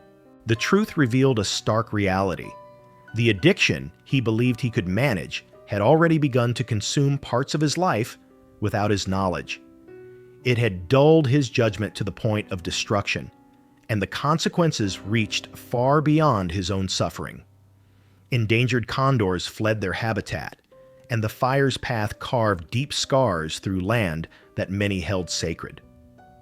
When authorities confronted him with the ecological impact, he reportedly responded with frustration, dismissing the condors with a term that shocked those who heard it. The remark made its way into public conversation, casting him not only as careless, but as indifferent to the harm he had caused. This image troubled him deeply. He had long seen himself as a steward of the land, a man shaped by fields and forests, someone who understood the delicate relationship between nature and the people who lived within it. Yet now, he found himself portrayed as reckless, dismissive, even cold. The contrast between who he believed himself to be and how the world now saw him cut sharply, deepening the turmoil that had already begun to unravel him.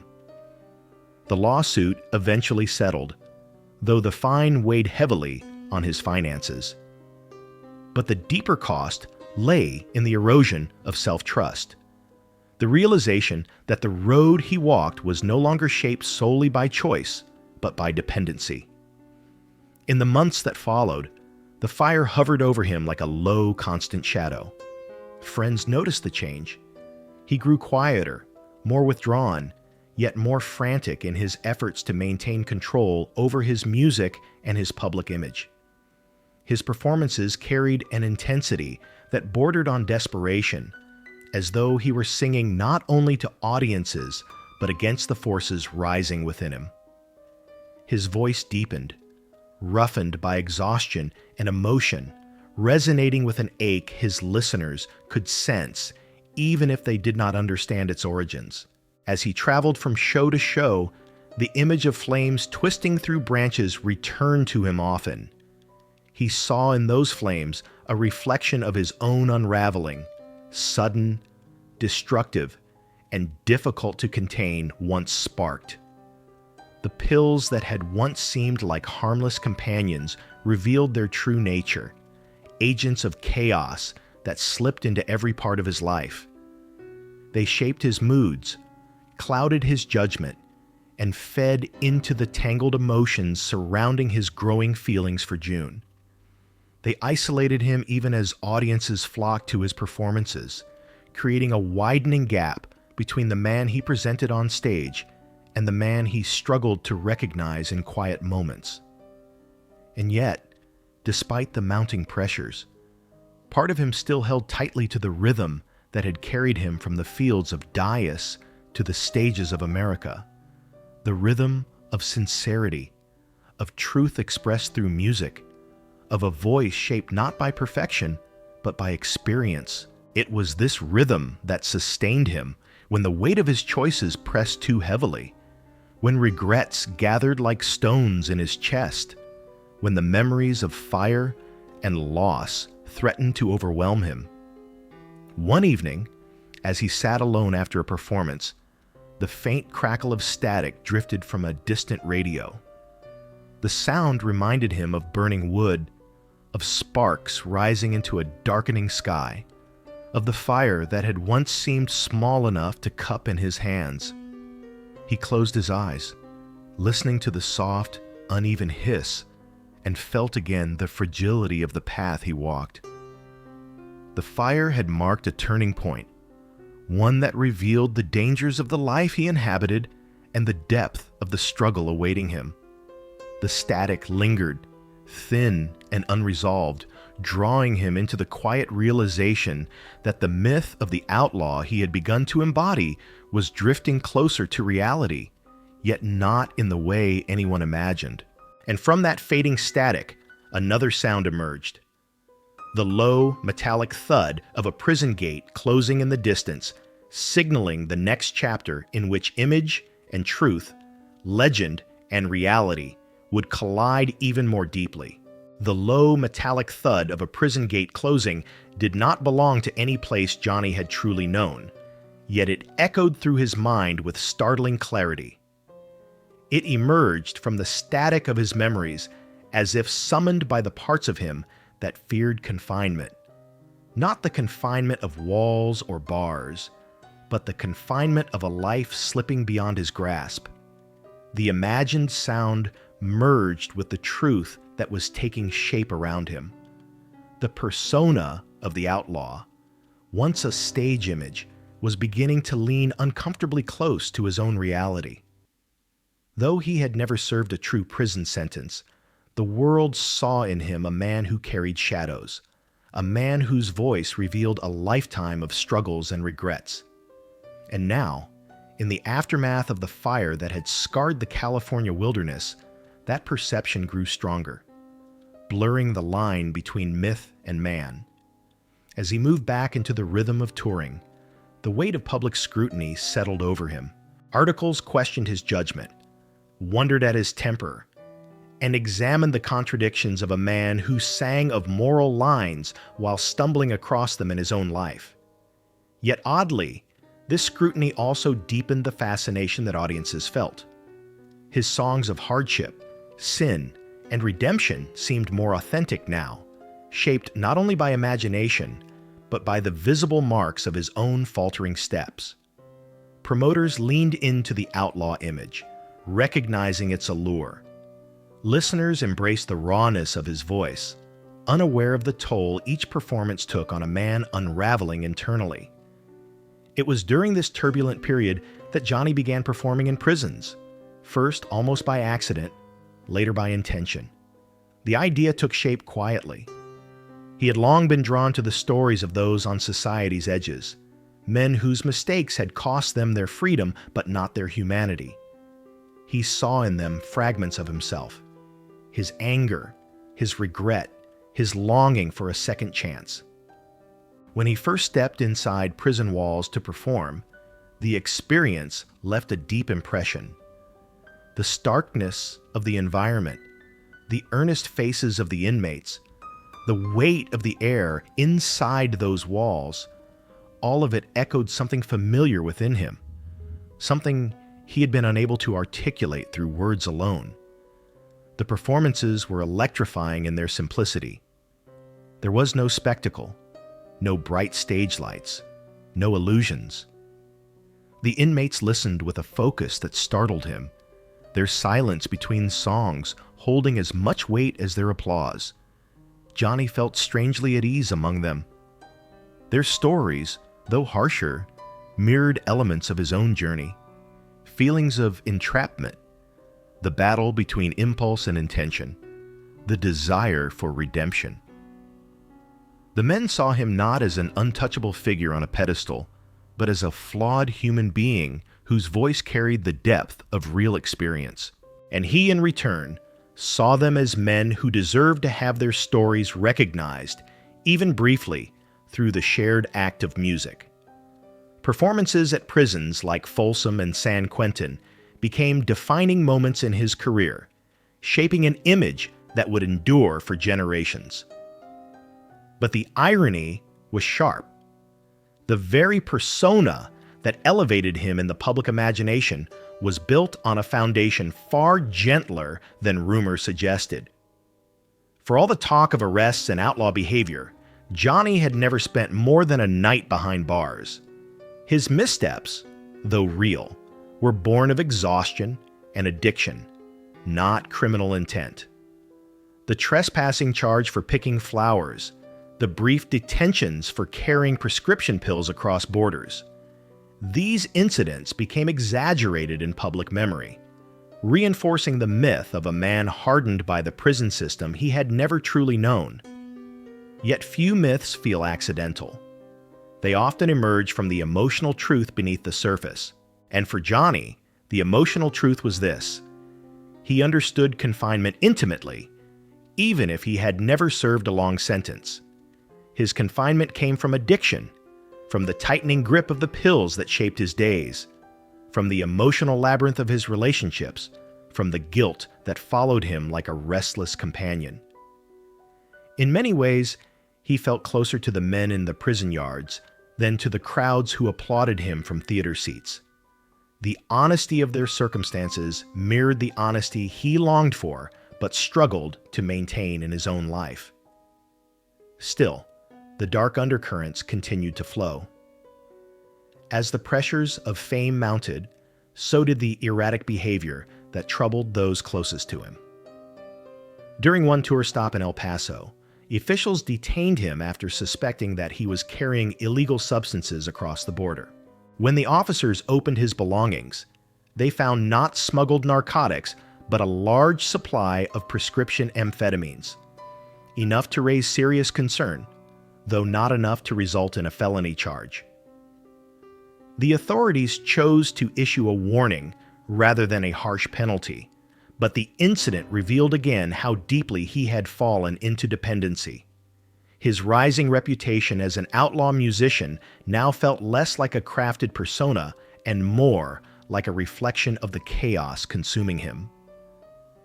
The arrest carried a consequence he had not anticipated.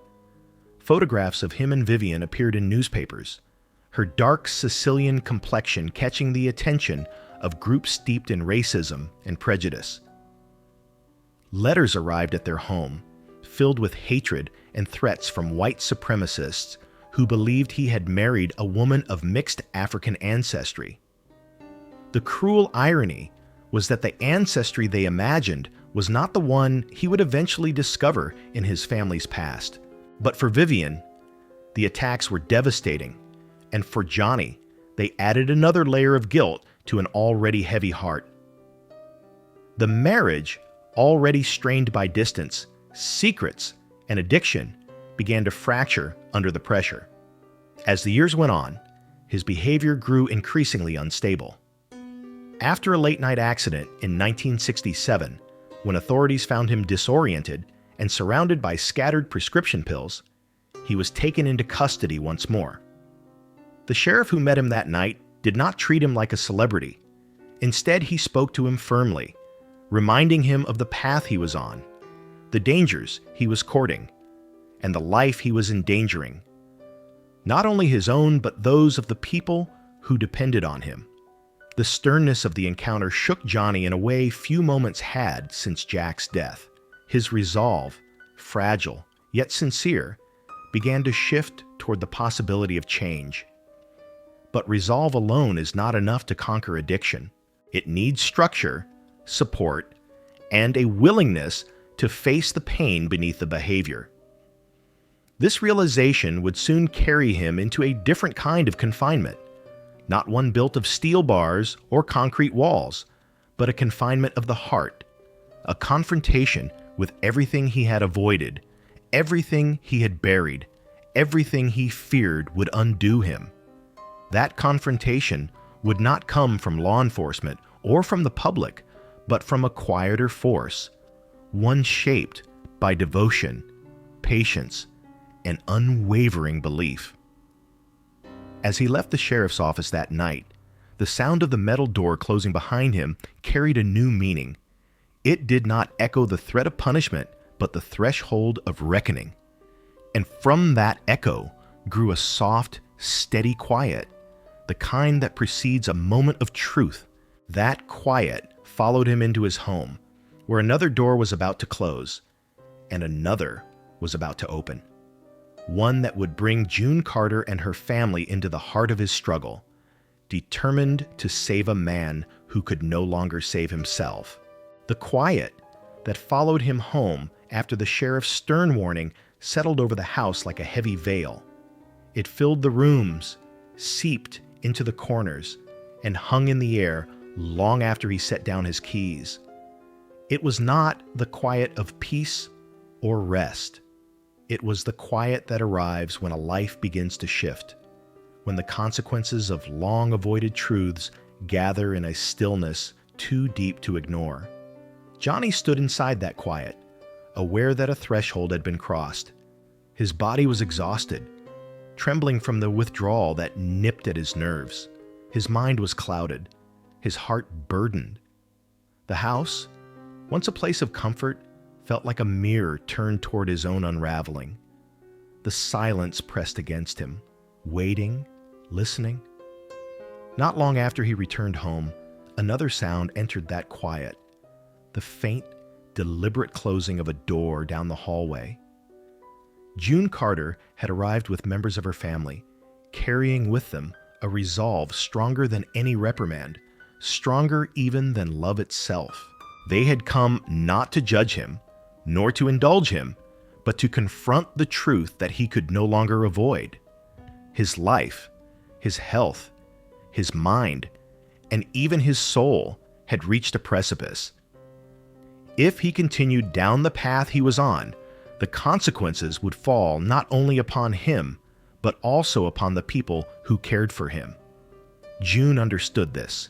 Her mother understood. Her sisters understood.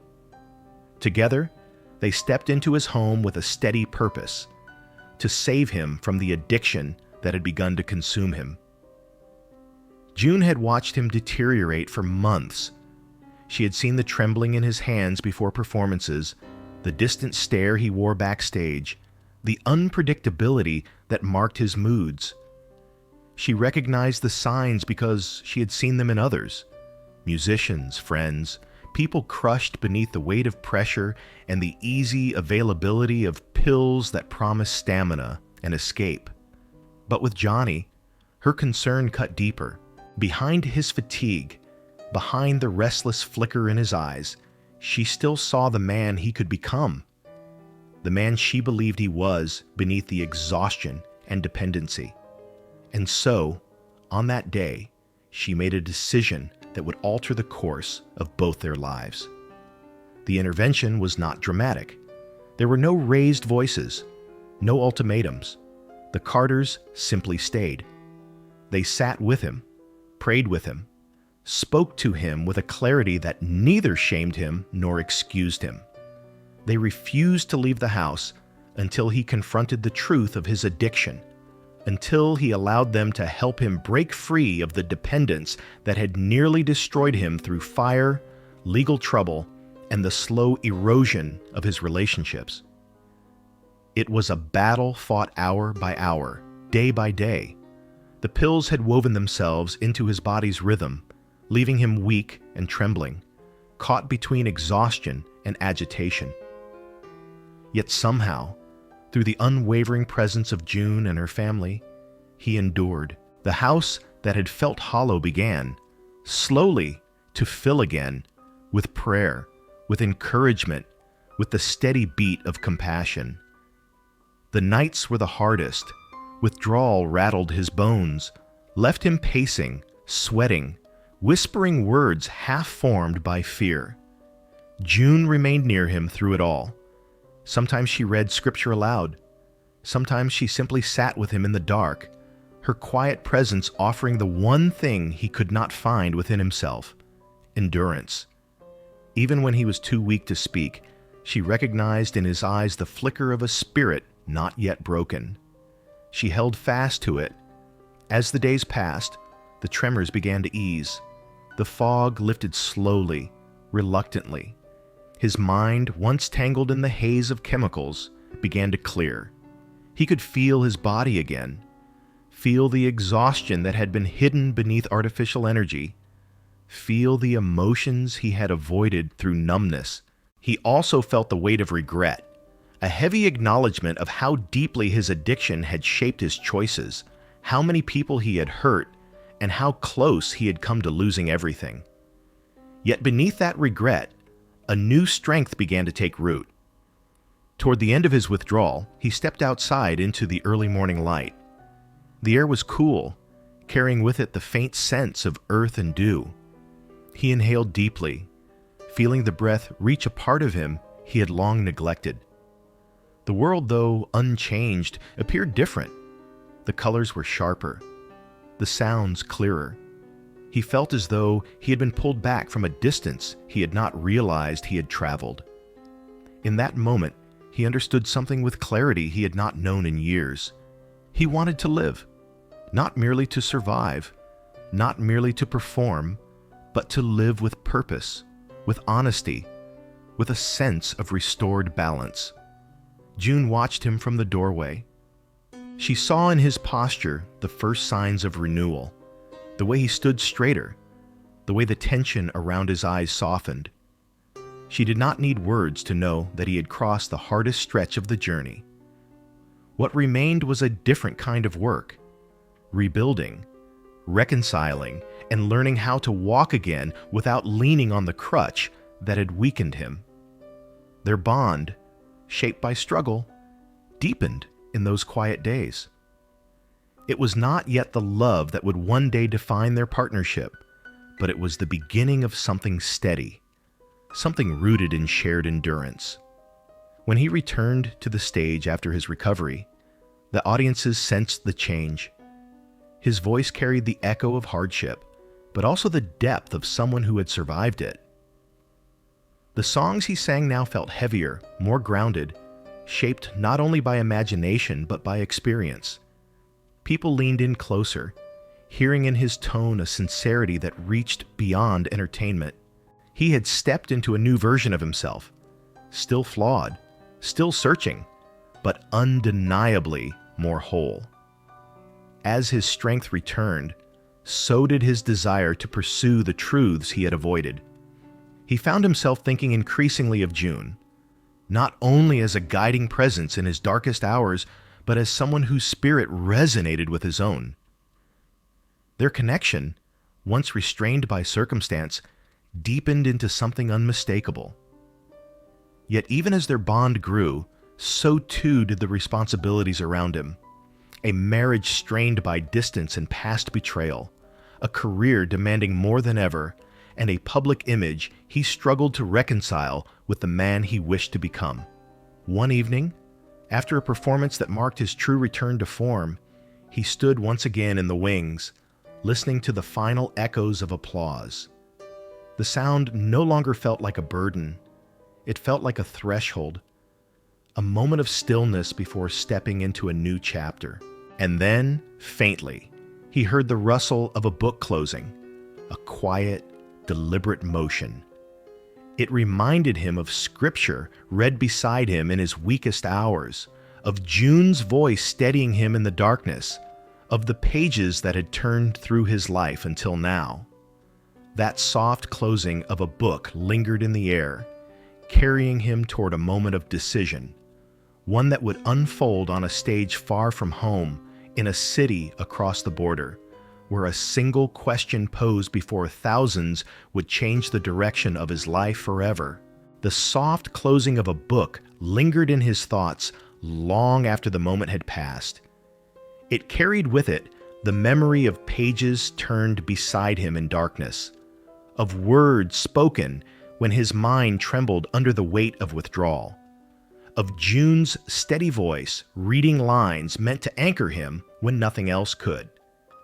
That gentle sound became a symbol of endurance, of the way one chapter ends not with certainty, but with a quiet breath before the next begins. And it was with that sense of quiet transition that Johnny stepped onto yet another stage, far from home, far from the places where he had stumbled, and far from the shadows that had almost overtaken him.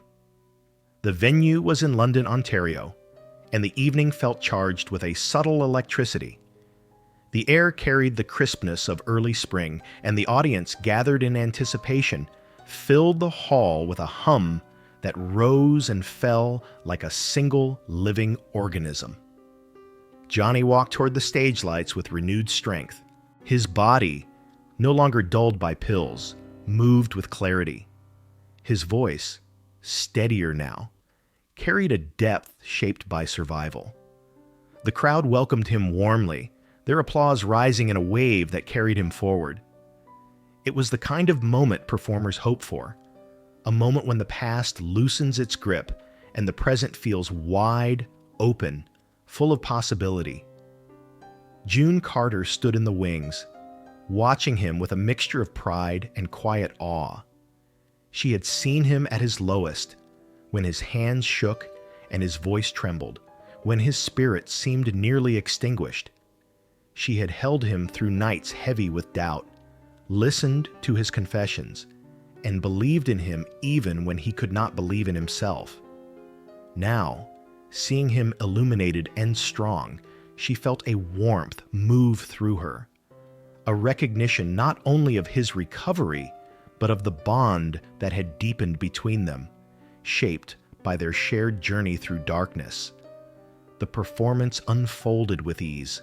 Song after song flowed from him, carried by a voice that felt renewed, grounded, filled with the sincerity audiences had always loved, but now heard with sharper clarity. When he paused between numbers to speak, the crowd leaned in, sensing that he was not merely performing, but offering something of himself. His words held weight. They carried the echo of all he had survived. And then, in a moment that seemed to surface from a well deeper than thought, he invited June to join him on stage. She stepped forward with her usual grace, her smile bright, her presence steady. The audience erupted with applause, the momentum of their shared admiration lifting the room. Together, they sang a duet, their voices blending with a warmth that surprised even them. It was as though the music recognized something between them long before either dared to name it aloud. Their harmonies carried a tenderness that hung in the air even after the last note faded. As the applause softened into an expectant hush, Johnny felt a clarity settle over him, a sense that he had reached a threshold he could no longer ignore. He turned toward June, his voice steady yet vulnerable, and asked a question that carried not only hope, but the weight of everything they had endured together. He asked her to marry him. The moment unfolded in stillness, though thousands of people were watching. June's breath caught, her eyes widening not with shock, but with the recognition that the path ahead, long glimpsed, now stood before them in full form. She nodded softly at first, then with conviction, her smile brightening into something radiant. The audience erupted with joy. Yet beneath the cheers, the moment held an intimacy that belonged only to the two of them, a quiet understanding that their lives had intertwined long before this night, and that they were stepping now into a future shaped not by perfection, but by truth. They married only days later, choosing simplicity over spectacle. It was a celebration not marked by luxury, but by sincerity. Their union felt less like a beginning and more like a continuation, an affirmation of a bond already tested, already shaped by hardship and devotion. For Johnny, it felt like stepping into a long-awaited calm, a space where he could breathe freely and rebuild the parts of himself that had been fractured. Yet the truth of recovery is rarely linear. Joy does not erase the complicated threads of the past. And though he entered his marriage with June carrying hope, he also carried the remnants of old habits, old needs, old wounds. For a time, he remained steady, held by the strength of their bond and the renewed clarity of a life lived without the haze of pills. But addiction, once awakened, does not sleep easily. It lingers at the edges of the mind, waiting for moments of weakness, waiting for exhaustion or fear to open a small door. In the months that followed their wedding, Johnny continued to tour, continued to write, continued to build a life with June that felt fuller and more honest than anything he had known before. Yet he also began to falter again. The pressures of fame returned with their old intensity. His desire to please audiences, to satisfy expectations, to push beyond the limits of his own endurance resurfaced. And with those pressures came the quiet temptation of the pills he had fought so hard to abandon. The relapse began subtly, almost invisibly. A pill for energy here, a pill for calm there. He believed he could control it, that he was stronger now, wiser, able to keep the dependency at bay. But the mind rarely remembers the full force of past suffering. It remembers only fragments, and fragments can be deceiving. As the dependency grew once more, old patterns returned. He became restless, unpredictable, distant. Even the joy of his marriage, the birth of his son, the warmth of his new family could not fully shield him from the hold of addiction. And in that vulnerable space, his past entanglements resurfaced. During one of his relapses, he found himself drawn once more to Anita Carter, the sister of the woman he had married, the echo of an unresolved connection that had lingered between them for years.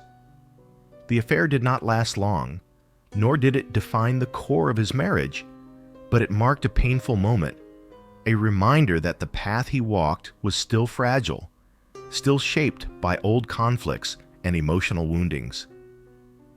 June suffered the betrayal quietly. She had known the man she married was both brilliant and broken, capable of deep love and deep struggle. Her grief did not harden her. Instead, it deepened her resolve. Though the wound left a mark that neither of them ever fully erased. Even as the marriage endured, the strain grew. By 1977, after years of intermittent sobriety, Johnny found himself once more in the throes of full addiction. The cycle had returned with all its old force, threatening not only his marriage, but his life.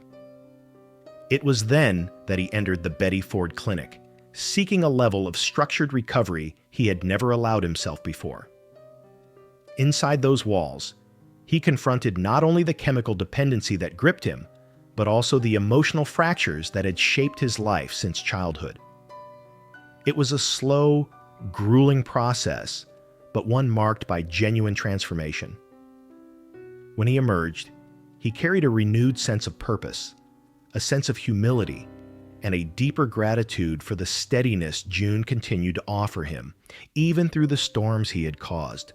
Yet, as he stood upon that threshold of recovery, a different kind of pressure awaited him.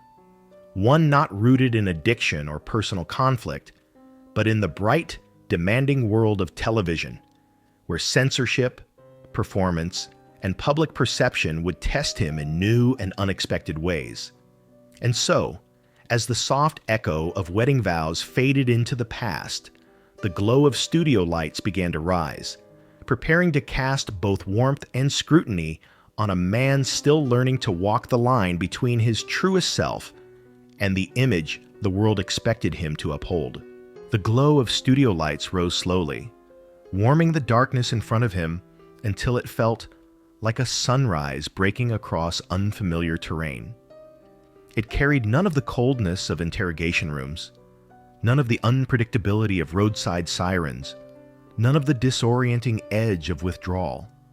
Instead, the light pressed gently against him, inviting him into a world that was polished, controlled, and carefully framed, a world more public than any he had known before. As Johnny stepped into that glow, he felt both exposed and steadied, as though he were walking onto a stage built from equal parts opportunity and scrutiny.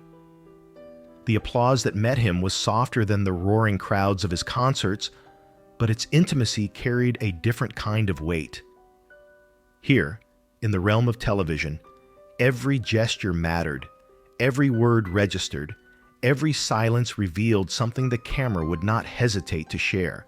ABC had approached him with a proposal both flattering and daunting, a weekly variety show filmed in Nashville, featuring some of the most celebrated entertainers of the era. They promised him artistic freedom, the ability to bring country, gospel, and folk music into living rooms across America. They promised him a platform large enough to reshape his career.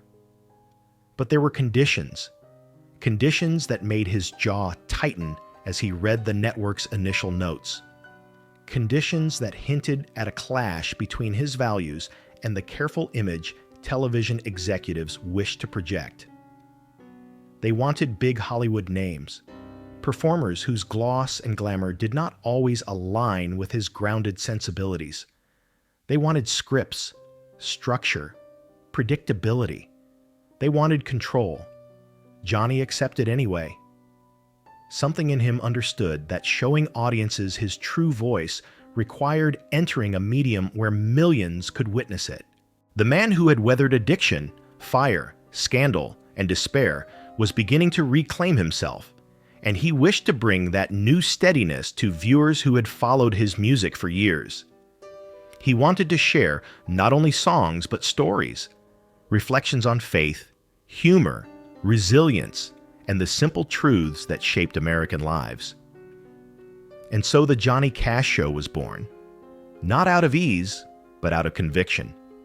Each week he stepped into those studio lights with a mix of calm determination and quiet rebellion.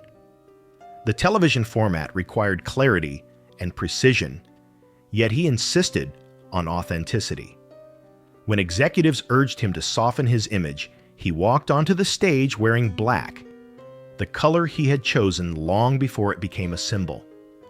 When they asked for glitz, he offered sincerity. When they urged him to avoid certain controversial topics, he answered with a calm but firm refusal. The camera captured his steadiness, the way he stood tall behind a microphone, the way his voice carried a depth that transcended the screen. Guests rotated through the studio. Bob Hope, Pete Seeger, Ray Charles, Loretta Lynn, Neil Young, Louis Armstrong. Johnny introduced each with reverence, recognizing the diversity of American music and the power of giving each artist a place to stand. He refused to let producers cut songs he believed mattered. Even when their themes touched on social tensions, the network preferred to gloss over. The show became a gathering place, not only for musicians, but for the stories America needed to hear. Stories of working men, stories of prisoners, stories of soul and sorrow, stories of hope. But the conflict between authenticity and censorship reached a quiet peak during one particular episode. Chris Christopherson, a former janitor at Columbia Studios who had become a rising songwriter, appeared as a guest. His song, Sunday Morning Coming Down, was raw, poetic, and steeped in the ache that follows a night of despair. It contained one word that made ABC uneasy: stoned. The network insisted it be changed. They argued that primetime television could not risk offending sensibilities. They pressed their point with increasing urgency. Johnny listened, patient at first, then resolute. The word mattered. The truth of the song depended on its honesty, not its politeness. He refused to compromise. When the cameras rolled, he looked directly into the lens, into the homes of millions, and sang Christopherson's song exactly as it had been written. The unedited word fell into the quiet studio air with the clarity of a stone dropped into still water. The audience did not gasp. They listened. They understood. And for many, that moment crystallized what they already believed about him: that he was a man who valued truth over convenience, sincerity over safety. The show continued for 2 seasons, each episode carrying his imprint: warmth, humility, strength, humor, defiance. Yet behind the scenes, exhaustion lingered. Television demanded relentless consistency, a pace that did not always align with his own rhythms. Some weeks he felt himself strong enough to carry the weight. Other weeks, the strain pressed too close to the vulnerabilities he still worked to overcome. But June stood beside him, both on stage and off, offering grounding, kindness, and steady intuition. Her presence helped him navigate the delicate balance between public image and private life. As the show drew to a close, Johnny felt both relief and a quiet sense of loss. He had opened his life to the nation in a new way. He had sung the songs he believed mattered. He had offered the world a glimpse of the man who survived the storms of addiction and found strength in faith and love. And yet, as with all chapters, this one too had to end. When the final applause faded and the studio lights dimmed for the last time, he felt a familiar stillness settle over him, a stillness that reminded him of the quiet, before a new beginning. It was in that stillness that he became aware of another silence waiting for him, one far more personal than anything a camera could capture. His daughter Roseanne had grown into a young woman during his years of touring and television work. Their relationship, though marked by love, had been strained by his long absences, his struggles, and the complexity of life lived under scrutiny. The time he had lost weighed on him in moments of reflection, pressing gently against memories of her childhood he had missed or watched from afar. One evening, after an exhausting day of taping, he returned home to find a letter from Roseanne tucked quietly under a lamp. Its handwriting was familiar, tentative, yet strong. He sat down, the room dim except for the warm glow of the light, and opened it. Her words were honest, gentle, wounded. She wrote of longing, of years when she wished he had been nearer, of questions she carried silently. She wrote of hope, too, hope that they might still build something deeper, something rooted in presence rather than distance. Johnny read the letter slowly, feeling each word settle into him with a weight that was neither accusation nor blame, but a sincere invitation. When he reached the end, he closed the letter carefully, the soft rustle of paper echoing faintly in the room. That delicate sound lingered with him, becoming the first fragile note of a long and needed reconciliation. And from that quiet rustle emerged another sound, soft and distant, the faint hum of a bedside lamp being switched on in the dim room of a man growing older, preparing to face the final arc of life with both gratitude and reckoning. It was toward that dimly lit room that his next steps would lead him, into the years when the body weakens, the spirit deepens, and the nearness of loss draws loved ones together in ways neither fame nor music ever could. The faint hum of the bedside lamp glowed against the quiet room, casting a warm, steady circle of light that seemed to soften the edges of everything it touched. In that gentle illumination, time felt suspended, as though the world had slowed its turning just enough to allow reflection. Johnny sat beside the lamp more often in those years, not always reading, not always writing, sometimes simply sitting with the weight of memory as it drifted through him like a slow tide. The years of turmoil had settled into something calmer, but calmness did not erase complexity. It only gave him space to face it with clearer eyes. Age brought with it a new awareness of fragility. His body, once resilient enough to endure long tours and sleepless nights, began to resist the pace he had kept for so long. His hands trembled at times. His voice, though still resonant, carried quieter tremors of its own. And after years of holding the stage with effortless presence, he now felt the softness of his steps, the heaviness in his chest, the subtle signals that a great chapter of his life was nearing its close. Yet there was no bitterness in him. Instead, a kind of serenity took root, shaped by gratitude, shaped by the knowledge of survival. June remained an anchoring presence through all of it. Her love, tested and strengthened through decades of hardship, became the steady light toward which he leaned when the world felt unsteady. She too grew older, though age touched her differently, gently, gracefully, as though it recognized her resilience and chose not to dim it too quickly. Their partnership, shaped by storms and reconciliations, settled in these years into a kind of peaceful companionship. They shared mornings over soft conversation, afternoons in quiet rooms, evenings listening to the distant laughter of grandchildren. The wildness that had once marked their early relationship gave way to a quieter, deeper devotion.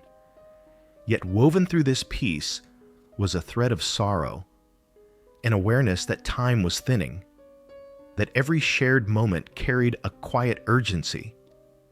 Johnny felt it most acutely in the presence of his children, especially Roseanne. Her letter had opened a door he had too often walked past, a door leading toward a reconciliation long overdue. He responded with sincerity, acknowledging the distance his past choices had created, expressing a depth of remorse and love that had lived in him for years but rarely surfaced in words. Their renewed closeness grew slowly, tenderly, with a mutual recognition that even broken timelines can be repaired with honest presence.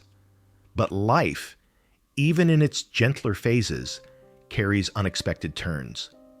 As the 1990s approached their latter half, June's health began to weaken. It was not sudden. Rather, it came in subtle ways. A shorter breath here, a moment of fatigue there, a softness in her steps that had not existed before. Johnny noticed everything. He watched her with the attentiveness of a man who understood that the pillar on which he had leaned for so long was beginning to bear her own invisible weight. They spoke little about her frailty, not out of denial, but out of shared instinct. Love often recognizes when silence is kinder than fear. Her decline grew sharper in early 2003. Surgeries followed, then hospital rooms, then days spent in chairs beside her bed, where machines hummed softly in rhythms that felt both protective and ominous. Johnny stayed near her as much as his own health allowed, holding her hand, whispering prayers, offering gratitude for the years they had shared. But each night he returned home, he felt the quiet expand around him, stretching into a space he feared would soon become permanent. She passed away on May 15, 2003. The news rippled through the world, touching millions who had admired her, but its deepest impact rested in the dim, familiar rooms of their home, where her absence settled like a final, unsoftened truth. Johnny, weakened by years of illness, felt her departure with a force that shook him inwardly. Those closest to him said he seemed to age a decade in the span of a week. Yet he did not collapse into despair. Instead, he carried her memory with him as though it were a mantle of strength, a final gift she had left him. His own health, already fragile, declined rapidly after her passing. Diabetes, heart trouble, neuropathy, each condition tightened its grip. He spent his days quietly, often beside the same bedside lamp whose hum had accompanied his reflections for so long.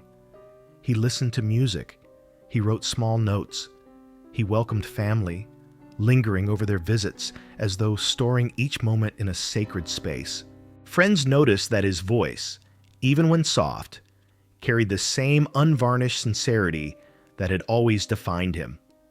In his final months, he recorded what many consider some of the most powerful songs of his life.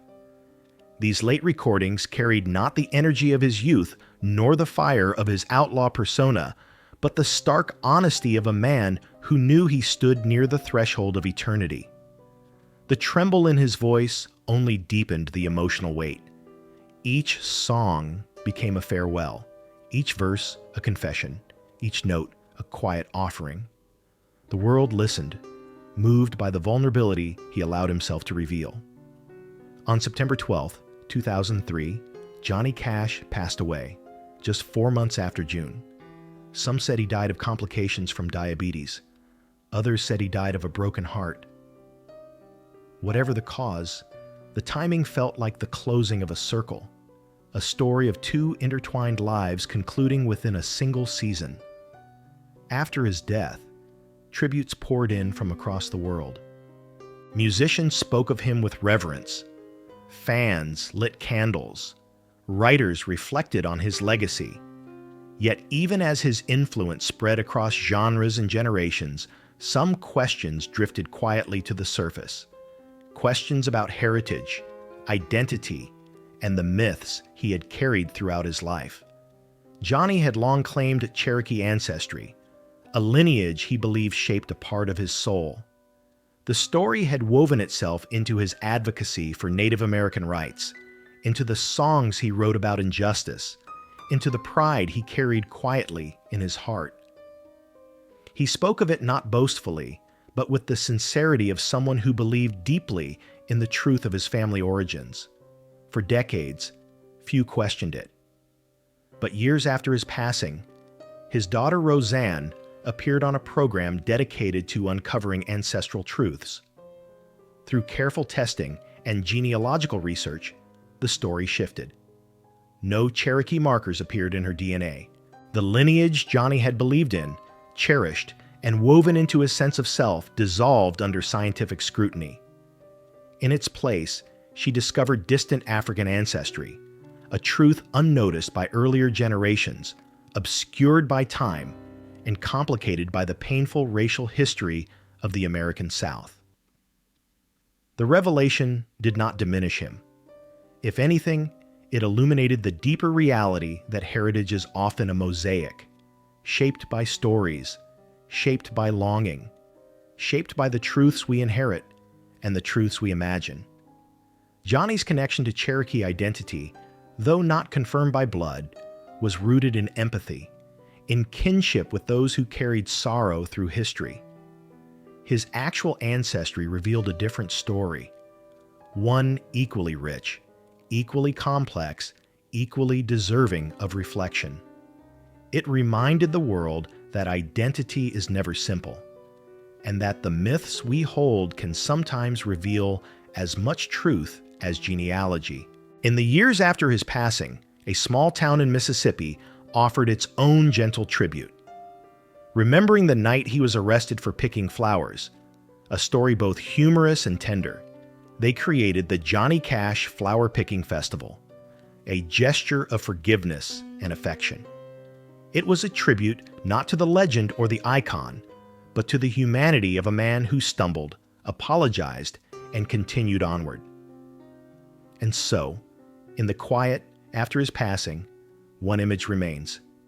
A man walking into dusk, his silhouette softened by fading light, his voice drifting behind him like a low, steady hum, a voice shaped by hardship, sorrow, faith, rebellion, tenderness, a voice that hurt more than itself, and in doing so, helped countless others carry their own hurts with a little more strength.